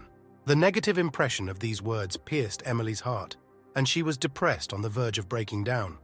But Mason urged her not to pay attention, claiming that this man always tried to harm him. Mason gently took her hand and suggested that they start the evening with dinner before going to the movies, hoping to overcome the tension and reconnect. However, she quickly dodged, avoiding his touch. Emily's heart was heavy, and with regret, she admitted that it was better for them to part. Mason turned away, his gaze moving into the distance, meeting the sunset that reflected his inner emptiness. All of a sudden, Emily said that despite the guy's personality, they weren't honest with each other, so she immediately asked what his family's duty was. Mason turned to her and whispered that they owed her $200,000. However, such a huge sum was exorbitant for people, ordinary workers like them, and Emily shivered in fright, feeling uneasy. Mason looked at her with a sad, regretful expression and asked her again if she was sure she wanted to leave. She replied that she was just a simple girl from an ordinary family and didn't have the ability to help him. Mason was upset because he could see that what mattered to her was money and debt, not love, a word that didn't matter to her. Embarrassment overcame Emily, and she asked Mason to forget about what had happened between them, saying that she simply wasn't good enough for him. Thinking back to the times when Mason had behaved strangely with another girl named Emma, she wondered if maybe he was just trying to attract the attention of his superiors to solve his financial problems. And as quickly as their romance had begun, it came to an end, and Mason felt the words fall apart between them, leaving only a bitter sense of frustration and emptiness. It was late in the evening and Mason was on his way home. This isn't the first time this situation has happened to him. When he was in college, his first love left him for the same reason. With a bitter feeling in his heart, Mason slowly climbed the stairs of his house. It seemed to him that the debt that constantly closed his mouth haunted Mason throughout his life. He once wanted to start a business, but never found a project that would attract his attention. Mason was surprised when he entered the apartment. Something was cooking on the kitchen stove, and at first he thought he'd forgotten to turn it off. But when he went to the kitchen, he saw the same intruder who claimed that many years ago this was his apartment. The stranger's face was covered in bruises and cuts, and he greeted Mason calmly, as if his presence in the apartment was natural. His behavior infuriated Mason. After that, he attacked him with screams and, shaking him with all his might, asked how he got here again. On this day, Mason was always accompanied by nervous stress, and this time he just broke down. He shouted at a stranger that this was no longer his home. This time the stranger didn't offer any resistance. He asked Mason to calm down, because today he didn't find a job and he just had nowhere to go. Mason, in anger, pushed the stranger out of the apartment door. He did not listen to him at all, and said that if he appeared in the apartment again, he would call the police. Closing the doors, Mason closed the door and calmed down a little, because today his day was full of troubles. After that, his gaze drifted to the pot bubbling on the kitchen stove, and Mason was curious to see what the stranger wanted to cook. When he opened the pot, a strange brown liquid was bubbling in it. Mason had never seen such a dish before, and doubted the edibility of this creation.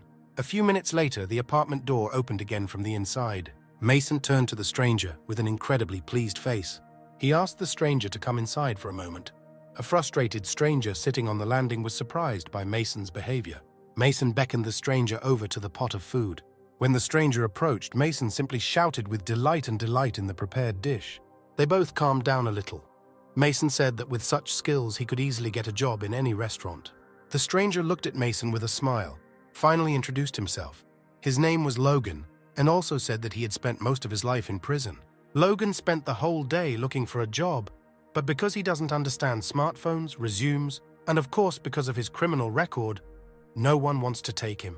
Mason looked at Logan with interest and asked if he was interested in working with him, because he had been planning to open his own restaurant for a long time. Logan confidently replied that as long as Mason wasn't interested in his criminal record, he was willing to work with him. Mason said that he wasn't interested in what Logan had been doing before they met, but that starting next week, he would start buying everything he needed. Logan asked Mason again as he left if he was sure he didn't want to know what his criminal record was, because so many people were afraid of him. But Mason wasn't one of those traitors who broke the terms of a deal. He wasn't interested in his past, and Logan, in turn, was working for him. The game had taught him long ago that if a man wanted meat, he would have to tame a wolf, and if a tamed wolf wants meat, it won't dare attack the hand that feeds it. If that's the case, then we'll be partners, Logan said. Mason immediately asked Logan where the jewels were hidden, because they could immediately invest them in the startup capital. Logan scratched his beard and said that he had recently met a beautiful girl who he wanted to have fun with, and it turned out to be expensive, so he gave her everything he had. Mason couldn't believe what he was hearing. He couldn't have imagined that so much jewelry could be lost so quickly. He had hoped so much for these jewels. The money he had saved up was clearly not enough to open his own restaurant. Mason's phone rang. He heard Emily's voice on the phone. Mason was angry with her, and he didn't understand why she reminded him of herself again, because he had just switched to other thoughts.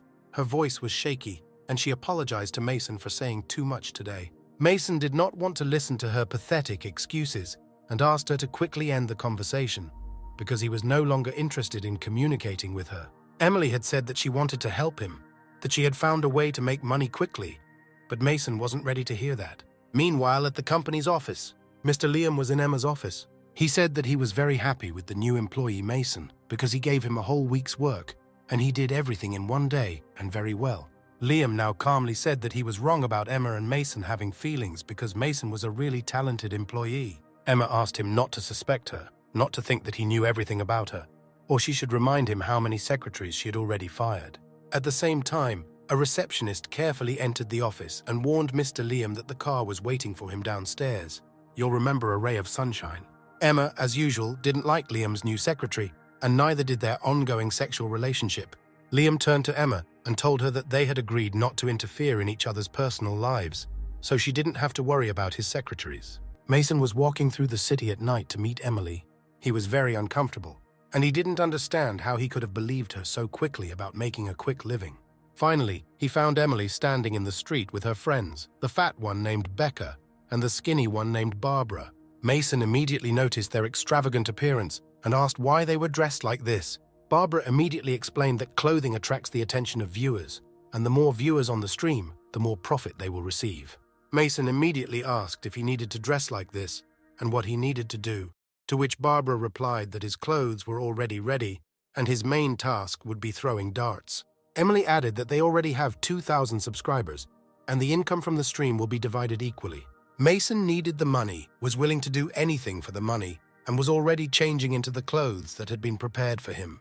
The girls in the next room were discussing their preparations for the stream, and Barbara immediately asked Emily why she had called this guy, because their channel was created to show their attractiveness, and not throw darts. Barbara suggested that it would be too boring content, but Emily was at a loss to justify herself and assumed that the audience would like it. Becca said that everything had to be agreed with them first, and then they had to call just anyone because they created the channel together. But Becky already had a plan for them to catch the wave of popularity. She was counting on Mason not being able to agree to their offers, so either he would leave or they would make a really good stream. Mason came out of the dressing room. The girls froze in surprise. Mason was wearing leather pants, a hat, and a belt with a ring in the middle of his chest designed for role-playing sex games, and his face was covered with a mask. Barbara said it was exactly what they needed, but why would he need a mask? Becca assumed it was so that no one would recognize him. Mason said that he did not want this stream to affect his personal life in the future. Emily barely managed to say that the rules had changed a little, but he would understand a little later. Becca said with a smile that now, instead of just throwing darts, he would be electrocuted. Emily was very worried about Mason and said that the force of the blows was minimal. Mason was willing to do anything for the money, and he said with confidence that he was ready to start. Emily turned on her phone and streamed on YouTube. Becca and Barbara immediately appeared in the frame and told subscribers that something new and exciting was waiting for them today. This time they are putting on a death challenge. Electric dart throwing. As they may notice, they have a metal grid under tension. And of course the target, and if the participant misses, he is electrocuted. Becca decided to demonstrate what would happen to a piece of meat if it was thrown on the electric grid. As soon as the meat touched the net, it immediately began to crack and melt like in a frying pan. And now it's time to demonstrate the participant of this test. His name is Pervert, and it is he who will be on the verge of death today. 10 darts will be used. If you like the look of a pervert, subscribe to us, write about it in the comments and support us with a like, Becca said. The girls were simply delighted with the huge number of viewers and the rapid rise in popularity. But Emily only thought that she needed to make less electric voltage. She still had feelings for Mason, and she couldn't let him get hurt. Just as Emily was trying to ease the tension, Becca stopped her. She didn't want them to be seen as a garbage studio that was deceiving the audience. The game was already beginning. Emily tried to convince Becca to lower the tension because it could really kill him. But Becca was only concerned about the viewings. The main thing is to earn money and retain views, and everything else can wait, Becca said. She started yelling at Mason, because if he thought money was easy to make, he was clearly wrong. If he doesn't agree to play fair, he can leave right away, because there will be no turning back. Mason picked up one of the darts and threw it at the board. The dart flew past, barely touching Becky's hair. Then I hit exactly in the center of the target. Mason gave Becca a confident look and said it was high time to start. She couldn't believe he'd just hit the target, because that wasn't what she'd expected. Becca started talking to the audience and said that after the first hit, you can increase the distance. Emily tried to intervene because the international championships use this distance, but Becca didn't care, and she shouted at Emily threateningly, saying that this was her broadcast. Mason didn't want to listen to the women's screams, so he stepped back a little. He picked up the dart again and threw it at the target, again exactly on target. It was amazing. Even the girls were delighted with his accuracy, not to mention all the viewers on the air. Mason didn't stop, and with every backward step, he threw. The number of viewers and subscribers increased exponentially. Mason, on the other hand, was well aware that having his gift after the first dream, he simply could not miss, and he was sure of his uniqueness. Becca had hoped that Mason would get a few electric shocks that day, which might appeal to the audience, but he didn't miss. She continued to comment on the pervert's incredible hits, and the distance was already twice as long as at the World Championship, with only 6 shots left. This is the 5th accurate throw, and he continues to increase the distance. 6th hit in a row. The figures for all indicators continued to increase. Excellent 7th hit. The pervert was already at the door, and there was nowhere else to go. Would he open the door and walk on? But suddenly the darts fell to the floor. Becca didn't understand why he'd stopped. The pervert turned to the audience. He asked them if they knew that the studio wanted his success to be doomed. He didn't like it, and he didn't want to participate in it anymore. I don't understand why people like it when someone fails, and I probably don't fit the bill for this business, the pervert said. Therefore, the performance is over. Mason opened the door and left the studio. The stream was stopped. The girls were confused by what happened, but suddenly, all the comments disappeared. They didn't understand why, and Becca assumed it was probably because of her inhumane attitude. But looking at the results of the stream, Barbara and Emily opened their mouths, not understanding what was happening. Dawn was just beginning to break outside. Mason was still asleep because of his late adventure, but an unexpected call came to his phone. It was Emily who said just 4 words, "Mason, you went viral." Mason quickly realized that he didn't understand how he had become popular. He immediately thought that it was because of his clothes. When Mason got dressed and left his room, he was surprised. There was black rice porridge and a variety of snacks on the table. Logan stood in the kitchen and said it was his favorite breakfast combo. Mason didn't even know what to say, even though he hadn't tasted anything. But the appearance of these dishes wasn't very good. He thanked Logan for his concern, but also said that there was no hurry, since the restaurant was still a long time away from opening. But that didn't sit well with Logan, who'd thought the opening would only take a couple of days. Mason knew exactly what he'd said to Logan, but he also knew that he didn't have any money at all. Logan was counting on opening a restaurant. He needed a small income, because he wanted to start the life of a simple working man. A short time later, Mason was outside his office. Emily and her friends were already waiting for him there. Mason didn't want to talk to them and tried to just walk around them, but the girls wouldn't let him through. They begged him to give them a chance. This time he managed to escape, but now they met him at the entrance to the office, and if this continues, they may be waiting for him near the house.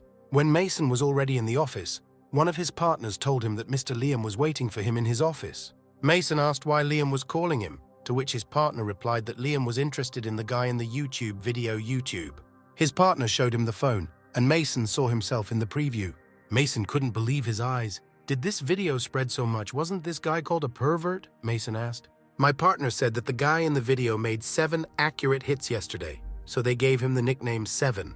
Mason went into Mr. Liam's office. Liam abruptly walked over to him, closed the door, and pinned him against the wall. He knew Mason was on last night's broadcast, but he asked why he wasn't in the picture. "Seven is a very attractive guy, isn't he?" said Mr. Liam. Mason didn't know where to go, because he was getting closer and closer to him, and he was almost pinning him to the wall with his body. Liam said Mason had his phone number and now they could sign him. Mason said that he thought Seven was disgusting, but Liam didn't pay attention to his words, because Seven is now on the verge of becoming an industry idol. He was absolutely unfathomable, proud and noble, and many people even started using his quotes, Mr. Liam said. Liam said that now you can make a lot of money on it and forget about morals. He just needs to find the contact details of the Seven. But Mason didn't want to do that and said it wasn't his job. But it didn't interest Mr. Liam. He said that if Mason put him in touch with Seven, he would become his assistant, which would dramatically increase his salary and position in the company. Mason dutifully said that he would complete the task at all costs, and now he understood how people felt about his video character. Meanwhile, Becca and Barbara were sitting on the street, upset that they had offended Mason by their behavior. Suddenly, they saw Emily and Mason walking toward them. Without waiting for them to reach them, Becca sprinted toward them. She grabbed Mason and began to scold him, because she didn't like dressing up like that either, and she used to shoot fitness blogs in general, but no one watched them, and this show is the only way for her to earn money. Yesterday, she didn't want to hurt him, but just wanted to show him how difficult it is to make such content. But his words brought her to her senses. She began to beg Mason. She fell to her knees and with tears in her eyes asked to be given the opportunity to earn money. Mason took her hands and lifted her from her lap. He smiled and said that if they want to make money, they need to start right now. Becca, as well as the other girls, beamed with happiness and such joyful news. 1 month later, in a dream, Mason received an urgent warning that the game would start tomorrow. This message rather upset Mason because dreams no longer attracted him. After all, now his real life has turned into a dream. Mason stood on stage and asked his fans who was hungry. One of the fans shouted the loudest. Emily brought a cake onto the stage. She was ready to treat everyone. In the blink of an eye, the cake hit the fan right in the face. Mason asked him what the cake tasted like. The fan roared with delight that it was amazing, and the crowd cheered. Emma, who was sitting in the best seats, told Liam that the show was too vulgar for her, to which Liam replied that this is the point, because they need to earn money, and the audience likes it. And now the most interesting part of the show began, when Seven throws a red scarf, and the one who gets the scarf will become his friend for the whole night. Liam started cheering, just like all the other fans. As the crowd cheered, the scarf hit Emma squarely in the face. Emma took off her scarf and asked the people around her who wanted it back. Immediately, a battle ensued between them for that precious red scarf and for the night with the Seven. Liam came out of this fight with the scarf. The show was over, and it was deep into the night. Liam and Emma were standing in front of the Seven. Liam showed me the scarf and said that he just admired the creativity of the Seven. Seven thanked Liam for his dedication and said that Mason had told him that the company wanted to sign a contract with him. But Seven would not do it. But he did not refuse to cooperate and could create advertising for a fee. Suddenly, someone interrupted their conversation and came closer and closer. It was David, and he immediately said that if he were the Seven, he would have chosen his corporation. But Seven immediately said that he refused, without even listening to David finish. John laughed because he would increase Liam's offer by 5 times, and no one had ever turned it down before. Emma objectively understood that no one would be able to refuse such an offer, although she understood that first they offered a lot of money, and then they set terrible conditions for cooperation. But Seven said that his reluctance does not depend on the amount of money. Then David said he didn't understand what the problem was. Seven said he didn't like David as a person. David froze at the public humiliation. Seven said his goodbyes and started to leave. And it was at this point that David's threatening shouts began to ring David out after him. Liam turned to Emma and told her, self-congratulating, that he was right, and that Seven was simply adorable. Emma really hadn't expected such a reaction, and said that her opinion of the Seven had improved quite a bit. Mason came home and threw a bank card on the table. Logan asked if he'd managed to get enough money to open a restaurant. Mason said it should be just enough for the opening, but Logan said that the rent would have to be paid immediately for 3 months, because he didn't have enough money. But at the same time, Mason took a second card out of his pocket and handed it to Logan. He said that when he was 1 year old, his parents put $1,000 on the card, and at the age of 2, another $1,000. Despite the fact that my parents had huge debts, by the time I was 18, I already had $18,000 on my card. Then the father gave the card and said that a bird in a cage will not live a long life, so you need to find your own way in life. That money meant a lot to Mason, just like making the decision to open a restaurant. Mason asked, "Are you ready for the opening?" Logan waited a minute and said he couldn't open the restaurant. His words startled Mason. But why, since they had been working on this for so long? Logan felt ashamed and said that he had found another job, and Mason had better keep his money until better times. Meanwhile, Mason's former boss was reporting to David that the 7 were Mason and showing him the supporting photos. David called over his security chief and asked if he had anyone willing to take on the dirty work. The head of security said that his friend was recently released and is ready to take on any paid job. David stared at the picture of Mason dressing up as a 7-piece with hatred in his eyes. It's time to settle the score. Some time passed. An elderly woman he didn't recognize knocked on Mason's door. He was already on the street, and at first he wanted to go up to her and ask her who she was looking for, but Mr. Liam hurried him out of the car. He quickly ran to the car and got in. Liam asked Mason who had visited him, to which he replied that the woman must have been looking for his neighbor, but he had already moved out. Liam said Mason should find a better place to live, and with his poor salary, he could afford to buy his own place. Mason asked him again, so he had already passed the test stage. Liam was delighted with the meeting with the 7 that Mason had organized. Liam introduced Mason to his driver and secretary. They greeted Mason with smiles on their faces. Mason greeted them back and asked them where they were going next. Liam said they needed to meet another girl. Together they need to win her trust. Her name was Melanie, a young, gorgeous girl with a perfectly shaped body, a sharp mind, and an arrogant attitude. Emma was already there. Emily called Mason over to explain why they were here and where they were going, but Emma stopped her and asked why she had brought an ordinary employee of the company here. Liam put a hand on Mason's shoulder and said that he was his assistant now. He immediately introduced Mason not only to Emma, but also to Melanie, the director of the Fandong Corporation fan. Mason held out his hand and greeted Miss Melanie gracefully. He stood there for about a minute, but even though Melanie was looking at him, she didn't react. But as soon as her cat began to meow, she immediately began to stroke it and gently soothe it. So Melanie said, "I've just found a free moment, and I'm being harassed again by work talk." She turned around and started walking away from Mason, saying that it was time to relax in the hot tub. Mason looked at Liam in confusion and asked if he really screwed up so quickly, but Liam reassured him. Melanie is a very important girl, and she has a bad temper.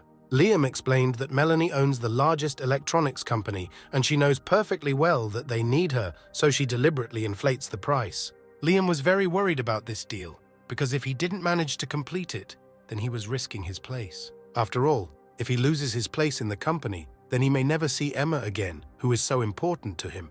This deal was also important for Emma, because she is a director, and if they fail, she can also be suspended. He thought of Emily in bed and decided it was all or nothing. He had to go all the way. Liam came up to Emma and told her that they should try talking to Melanie again, but she didn't see any use in doing so since they had already talked to her so many times. Emma said that Melanie has an old grudge against her father, which is why she wants to either destroy their company or just stop them from developing. Emma dismissed her assistants. At the same time, David came up to them. He knew perfectly well that their company was in serious trouble and jokingly called the party a farewell party. As if by accident, David remembered that he had to notify Emma that she was due to arrive tomorrow for her wedding to Mr. Jones. Because both Jones' company and her father's company are interested in a friendly cooperation as soon as possible. Emma didn't want this marriage with all her heart and soul, and the grief on her face was clear. Mason realized that the marriage was only meant as a bargain. Liam was just as upset and said it couldn't be, and Emma's father couldn't have made that decision without her. But David said it was a done deal. Mason decided to put this riddle together in his head. Emma wanted to make a deal with Melanie in order to prove the company's worth. But if she didn't do it within 3 days, she would have had to marry Jones. She didn't want it with all her might. So her father decided everything for her and went along a more convenient path for him. Liam said that he didn't trust David and needed to make a few phone calls to find out if this was true. But Emma stopped him and said that he didn't need to. She held back her tears, whispering softly that her father had always been like this.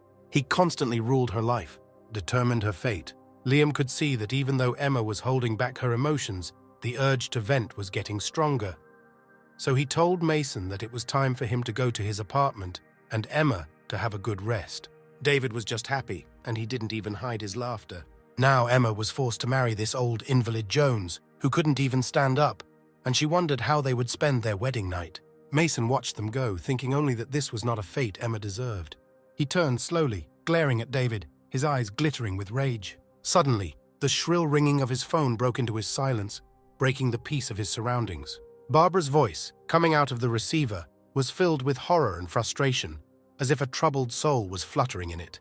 There was an all-encompassing, terrible alarm in her voice, because their video was subject to hateful attacks staged by paid haters.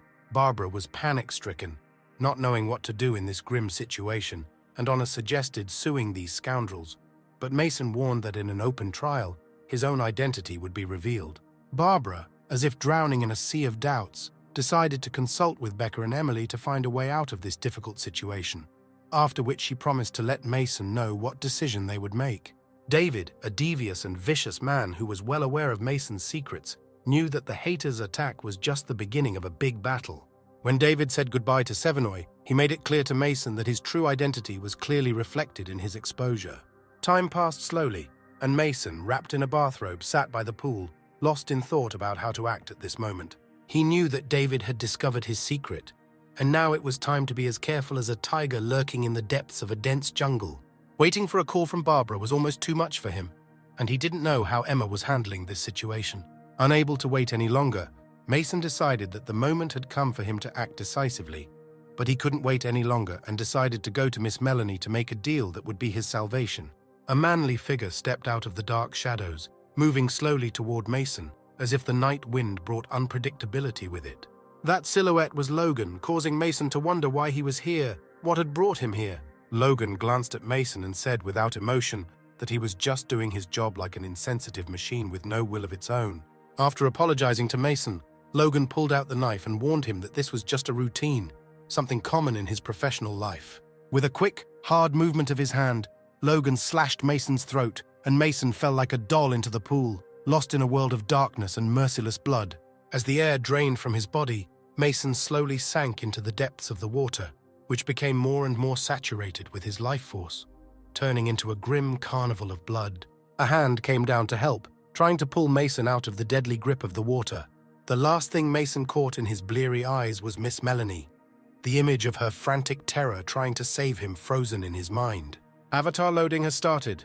The game administrator greeted Mason and is happy to inform him that his second dream is already beginning. He began to clear his throat, as if the water was still filling his throat, and then immediately asked how he could have fallen asleep if he was dead. "Dead people can't get into the game," the administrator commented and asked how he adapted in real life. Mason was beginning to remember that Logan had landed a non-fatal blow and hoped that Logan would get to the hospital where he could be saved. If he manages to survive, then he urgently needs to leave and stop living in this city. But if he does not leave, then not only he, but also his relatives will suffer. Mason didn't understand why it was so difficult because he just wanted to be successful. But now Mason had another problem.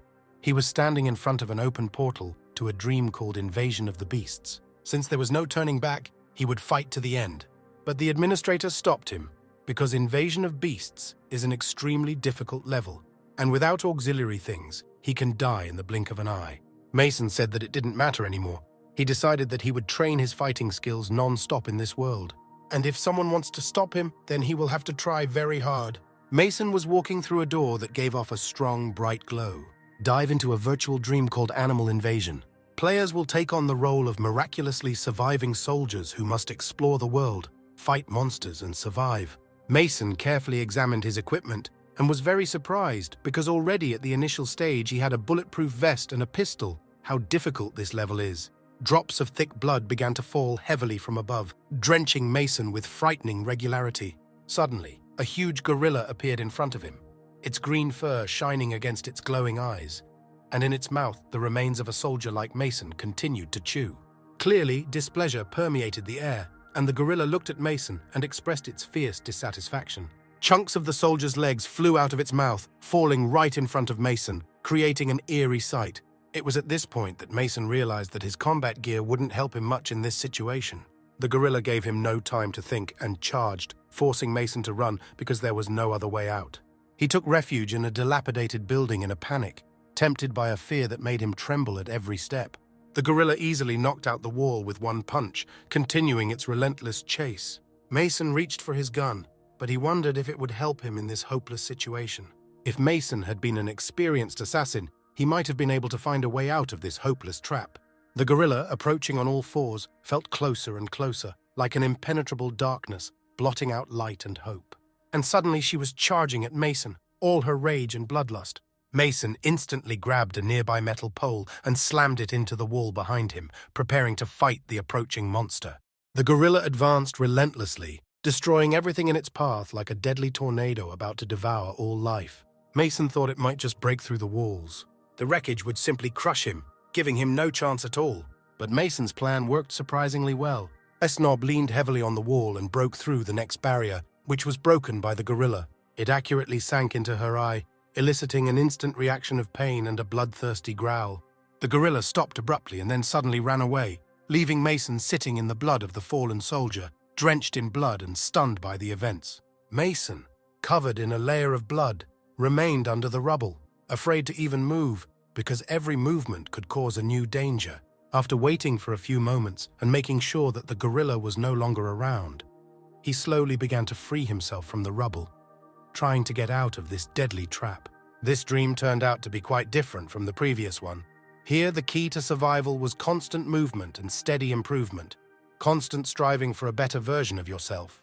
He heard footsteps not far away. He immediately grabbed the metal table without even looking in that direction. Mason's tension was incredible because he was still mentally reeling from the attack, so he didn't hesitate to throw the pole in the direction of the approaching sound. It was the silhouette of a defenseless girl. When the metal spear was already flying, Mason saw that it was flying straight at Melanie. "Get down," Mason shouted. She only managed to fall on her back when the spear grazed the helmet on her head. Mason ran up to her and asked if she was all right. Melanie was surprised to ask how he'd ended up here, since he was supposed to be in the hospital. Mason didn't understand why he had to be in the hospital all of a sudden. She got up from the ground, shaking the dust off her buttocks, and said that he ran into her room covered in blood and fell at her jacuzzi, and she called an ambulance. So that was it. So he was strong enough to run to Melanie's room. But in real life, I'm lying in a hospital bed right now, which is why the dream finally started. So Mason didn't die. But even so, he didn't choose Melanie as a player. How did she end up here? She said that she just went to bed and woke up in these ruins and came here after hearing screams. There was clearly something wrong with this game, and Mason was glad to see someone in the game, so he thanked Melanie for saving him. She was cold to him, and said that now was not the time for beautiful words. He had a well-aimed throw, which could help them a lot. "Will that help?" asked Mason. She showed him the sunken ruins in the sea. She asked him if they looked familiar. Mason looked closer and understood. It was his company's office building. That's right. Judging by the state of the building, it's been at least 400 years, and they're time travelers. Judging by the color and smell of the sea, water can have a toxic effect, and its level is constantly increasing. Mason was upset that this was going to be his last game. Melanie said there were two pieces of news. One good news, which is that there are clearly other people here. But the bad news is that there are also huge monsters that are happy to eat people. She asked if Mason wanted to cooperate, and she would lead him, and he would be on guard. Mason was amazed that in such a difficult environment, Melanie was so calm. There was no sense of anxiety or fear on her face. She said that she just wants to survive, and at the moment she doesn't care about anything else. A few hours later, they were already moving through the desert. Melanie asked Mason if he had ever been an athlete before, to which he replied that accurate shots were just a hobby of his. He was surprised that Melanie remembered his name, because when he held out his hand to her, she didn't even notice. Melanie said that at that moment, given her position in society, Mason was simply not important to her, which is why she reacted like this. Mason said that having such a life position can very quickly lose all your friends. They climbed another cliff and saw huge walls standing nearby. Melanie agreed with Mason and said it was really worth having good friends. He quickly covered Melanie's mouth. He pressed her against the sheer cliff face. A huge centipede covered in green bubbles was crawling over them. Mason slowly reached for the pistol and released the safety catch. He handed it to Melanie, saying that he didn't really need it right now, but that Melanie could use it in case of danger. She thanked Mason and said that she would do everything in her power. The danger was over, and they quickly headed for the huge walls. They were as careful as ever and checked their every move. The whole area was clean. It was obviously being cleaned, but there wasn't a single person around. Ahead of them, a huge metal bunker loomed across the expanse of the territory, like an impregnable fortress ready to withstand any challenge. But at the top of it was a giant eagle's nest, causing questions and surprise from those present. It was so majestic and monumental that it was doubtful whether there were nests of such huge sizes. From above, a powerful hum rang out above their heads, accompanied by loud flapping of wings, creating a gloomy atmosphere and prompting the inevitable alarm. But what they saw wasn't an ordinary eagle. In the place of this, a huge mutated creature that looked like a crow, with sharp teeth, soared across the sky like a threatening shadow of death. With incredible speed, the raven headed straight for the people who dared to disturb its sanctuary, ready to strike a devastating blow. Melanie took to her heels in a panic, but Mason didn't move, just kept his face straight. She asked worriedly why he didn't run, didn't back down in front of this nightmarish creature. He replied, with complete confidence and no fear, that he would stay here, ready to face the challenge of fate. Melanie, horrified, protested that he couldn't beat the huge thing with his metal bars. But Mason didn't think so. A memory of Logan holding a knife to his throat popped into his mind. Mason had been trembling with fear. I remembered Logan's voice saying that a coward couldn't change his fate because his life could end with a single swipe of the knife. Logan said a coward couldn't be his boss. Mason had already realized that when the dream was over, he would remember only the bright moments, the moments when he was not afraid of danger. He decided to save every moment of it, every second when the fear receded, so that he wouldn't forget that he was capable of overcoming the most difficult challenges. The raven was already so close that Mason, confident in his own strength, grabbed 3 metal rods in one hand at once, ready for a harsh confrontation. This crow-like creature was huge, its eyes glittering with different colors, and a bone crest grew on its head, as if to symbolize its sinister origin. When the raven was very close, Mason began to throw metal bars in its direction, not stopping for a second. The metal hail of spears completely covered the bird's carcass, piercing it from all sides like the embodiment of unquestionable strength and determination.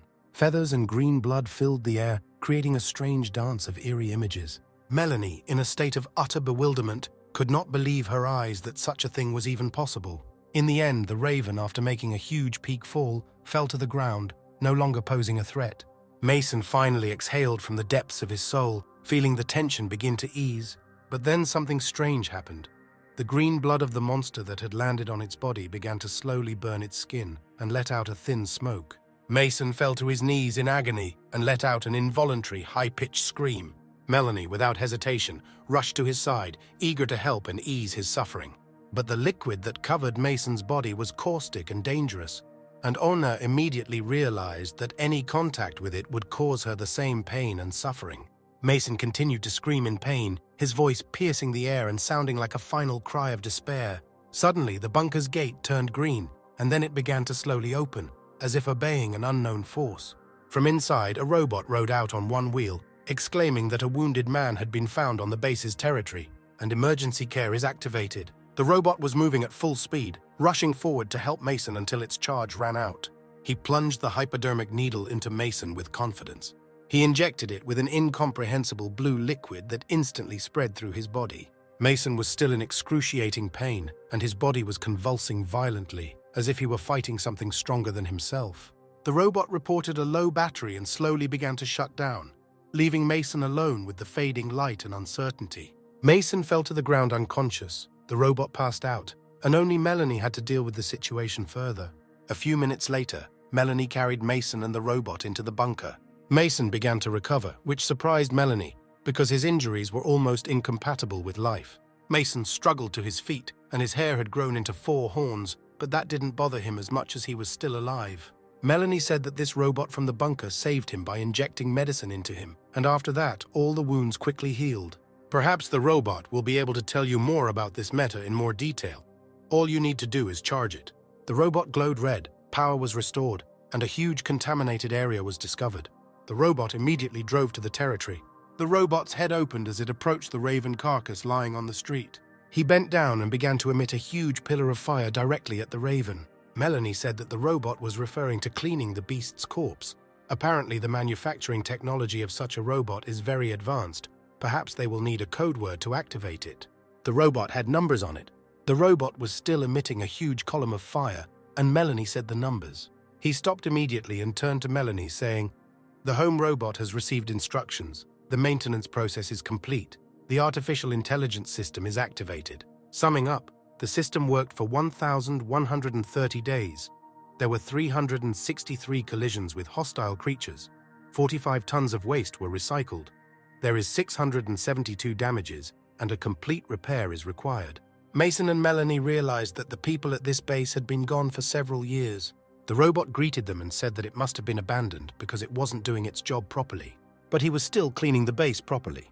Now Melanie wasn't so sure they were going to be able to find other people. She praised the robot for its work, because the base was really in good condition. The robot hoped that very soon the people would return, and the base would be as busy as before. Melanie asked hopefully if the robot knew where the humans had gone. The robot correctly replied that before leaving, the humans said that if they didn't return in a year, they would go to heaven. The robot naively, like a child, asked if they could tell him where paradise is, because he couldn't find such a place on his map. This robot has been working here for more than 3 years, which only means that people are no longer alive. Melanie said that she needed to check the supplies and plan their future actions. Right after that, she headed inside the bunker. She surprised Mason more and more, how she could make plans after all they'd been through in one day, and she had an amazing sense of calm. The robot began to conduct a tour of the base. The first room was with weapons. A huge number of various military weapons hung on the walls. The only food left was compressed energy bars, which were as hard as bacon that had been dried outdoors for hundreds of years. And this is the medical building. There was a flask with a liquid that people called Medusa's tears, but too much of it could lead to rusting of the human body. Mason asked if it was the same solution that the robot had injected into him. Sprouting hair is just a slight side effect, and at the same time, a pair of scissors popped out of the robot's head. He started cutting Mason's hair and said that this medicine can only repair the wounds on the body, but cannot heal the nervous system of a person. The robot also reported that the base had a core that generates power and an underground reservoir, and Mason immediately asked where the bathroom was so that he could quickly take a shower. Melanie asked the robot why it did not charge itself on its own, to which it replied that it was an ordinary robot and had no right to use human energy resources without permission. Melanie asked the robot to continue the tour for her while Mason went to take a shower. A few minutes later, Melanie was standing in front of a huge screen that displayed incomprehensible drawings and notes. She couldn't understand what it said or why it was there. The robot was speeding toward Melanie with the map, but all of a sudden its wheel mounts broke off. At full speed, the robot fell to the floor. Melanie didn't even start helping him. She just asked him if he could continue to function and what was on the screen. The robot reported that the recordings were made of both the dawn and sunset of human civilization, but for simplicity, they were made in primitive characters so that any intelligent being could recognize them. Melanie was impressed that they even thought through the dawn and dusk of civilization. She opened the map and was startled. They were on an island, or rather the last place on Earth that wasn't flooded by the poisonous sea. The robot said that according to his calculations, this last piece of land would be submerged in just 179 days. But due to the lack of other land, all the monsters had migrated to the island, so they shouldn't leave the bunker. So now they are in a situation where they are unarmed, hungry, isolated, and have no choice but to sit and wait for death. Now Melanie's enthusiasm had subsided, and she no longer looked so determined and confident. Melanie didn't know what to do now, so she asked the robot if there were any clothes on the base that the humans had left behind. The robot said that all the clothes were stored in the living room. Melanie looked at the robot with a cruel look in her eyes and asked if it wanted to know why the humans had abandoned it. The robot assumed that it was not doing its job well. She took the map with her and stepped over the robot. She paused for a moment and said that he was just a useless piece of metal that had no value, but she doesn't want to end up like him. Mason was in the shower when he heard the door slam. He didn't know what was going on because Melanie hadn't been in. It was a robot. It crawled on the floor with a rag wiping it. It started begging Mason. He asked not to be scrapped. He could still do the cleaning. The robot said that he missed people very much, their kindness and love, and did not want to leave this world. He missed so much the time of ordinary human life that took place on the base, when everyone interacted in harmony and justice. He was studying the real world with insects. I played with the kids. And of course he cleaned the territory. He rubbed the floor with his last hand and begged Mason not to get rid of him. Even though he couldn't see how clean he was at wiping, he still continued to do it. The robot wanted to continue serving people. Mason picked up the robot and replaced its eye. Mason said that its parts are very outdated, but how to fix it? To which the robot replied that all the parts are in the engineer's room. Unfortunately, there were no engineers in this world, but Mason promised the robot that he would fix it himself. The bathroom door opened. Wearing a light housecoat over her naked body, Melanie came inside. She said that they were going to end soon anyway, so there was no need to be ceremonious. And then she handed Mason his new clothes. He was sitting on the floor completely naked, became shy and asked her to put her clothes on the table. She said that they are now in a terrible situation, but she does not agree to certain death. She was interested in the question of whether everything was in this shelter, but why people left it. Mason reminded her that people had gone out to find a secret place. This world is going to end soon. Doesn't it matter where you go? Unless it's a place to hide from the end of the world. She untied her robe and said that the bunker was suitable for this. So why did people leave it anyway? She took off her robe loosely and stood naked in front of Mason, but calmly continued to say that she needed a little time to decipher the inscriptions that people had left behind. As the water continues to rise, the island is filled with monsters, and their safety becomes a big question. She began to descend into the warm bathroom she had collected, and said that she looked forward to working with Mason, because he was good at dealing with them, as practice had shown. Mason tried not to look at her. He barely heard what she was saying, and he was more concerned about how she could strip naked so easily, because he might not be able to restrain himself and lash out at her in a passionate rush. She went on calmly, saying that Mason should take care of their safety. His gaze drifted to the bathrobe lying beside the bathroom. There was clearly a gun under it. Just like with Emma, this girl also experienced it. And why do all girls want to experience men? Maybe they like it. Mason dressed calmly and was about to leave. And Melanie said that she was surprised at his calmness, because from him, like from any man, she expected something completely different and thought that she would have to go to extreme measures, but he did not lose his composure. She said it was a lesson. In a situation where they are on the verge of life and death, feelings should not affect their composure. He thought of the gun, because that was what Melanie had meant when she spoke of extreme measures. He remembered what Mr. Liam had said when he said that Melanie was a very strong and cunning woman, and it was important not to fall into her trap. Mason wondered if she was not so much afraid of being raped as of losing the only person on this island. It was a bit awful, so Mason took the robot and said it was time to get busy. She lay in the bathroom and thought that Mason's style of behavior was quite simple, which is strange in the conditions of the end of the world. But the fact that he still had moral principles was very positive. Mason was already in the engineering bay and had started repairing the robot. He asked the robot why he didn't say a word when they were all in the bathroom together, to which the robot replied that he was worried about saying something unnecessary. Mason didn't know what to expect from Melanie, but as long as she didn't interfere with his training, he didn't care what she did. The robot was afraid because fighting monsters is too dangerous. Mason said that in the other world too, he was in danger everywhere. But now he was determined that he would train until he had finished with his enemies here and there. It takes a lot of courage for people to step out of their comfort zone, to hit the barriers of fate. Mason gave everything he had, and as a result, others destroyed what he worked for. In his heart of hearts, Mason knew that if he ran away from the difficulties again, he would be considered truly dead. The robot asked if this other world was the paradise of the people who had lived with it before Mason came. Mason smiled a little and said that everyone has their own understanding of paradise. For him, it was a close-knit, strong family, which he so hoped to create. If he trains, he will be able to ensure the safety of all his loved ones. The robot listened to him with bated breath, like a small child learning basic life principles.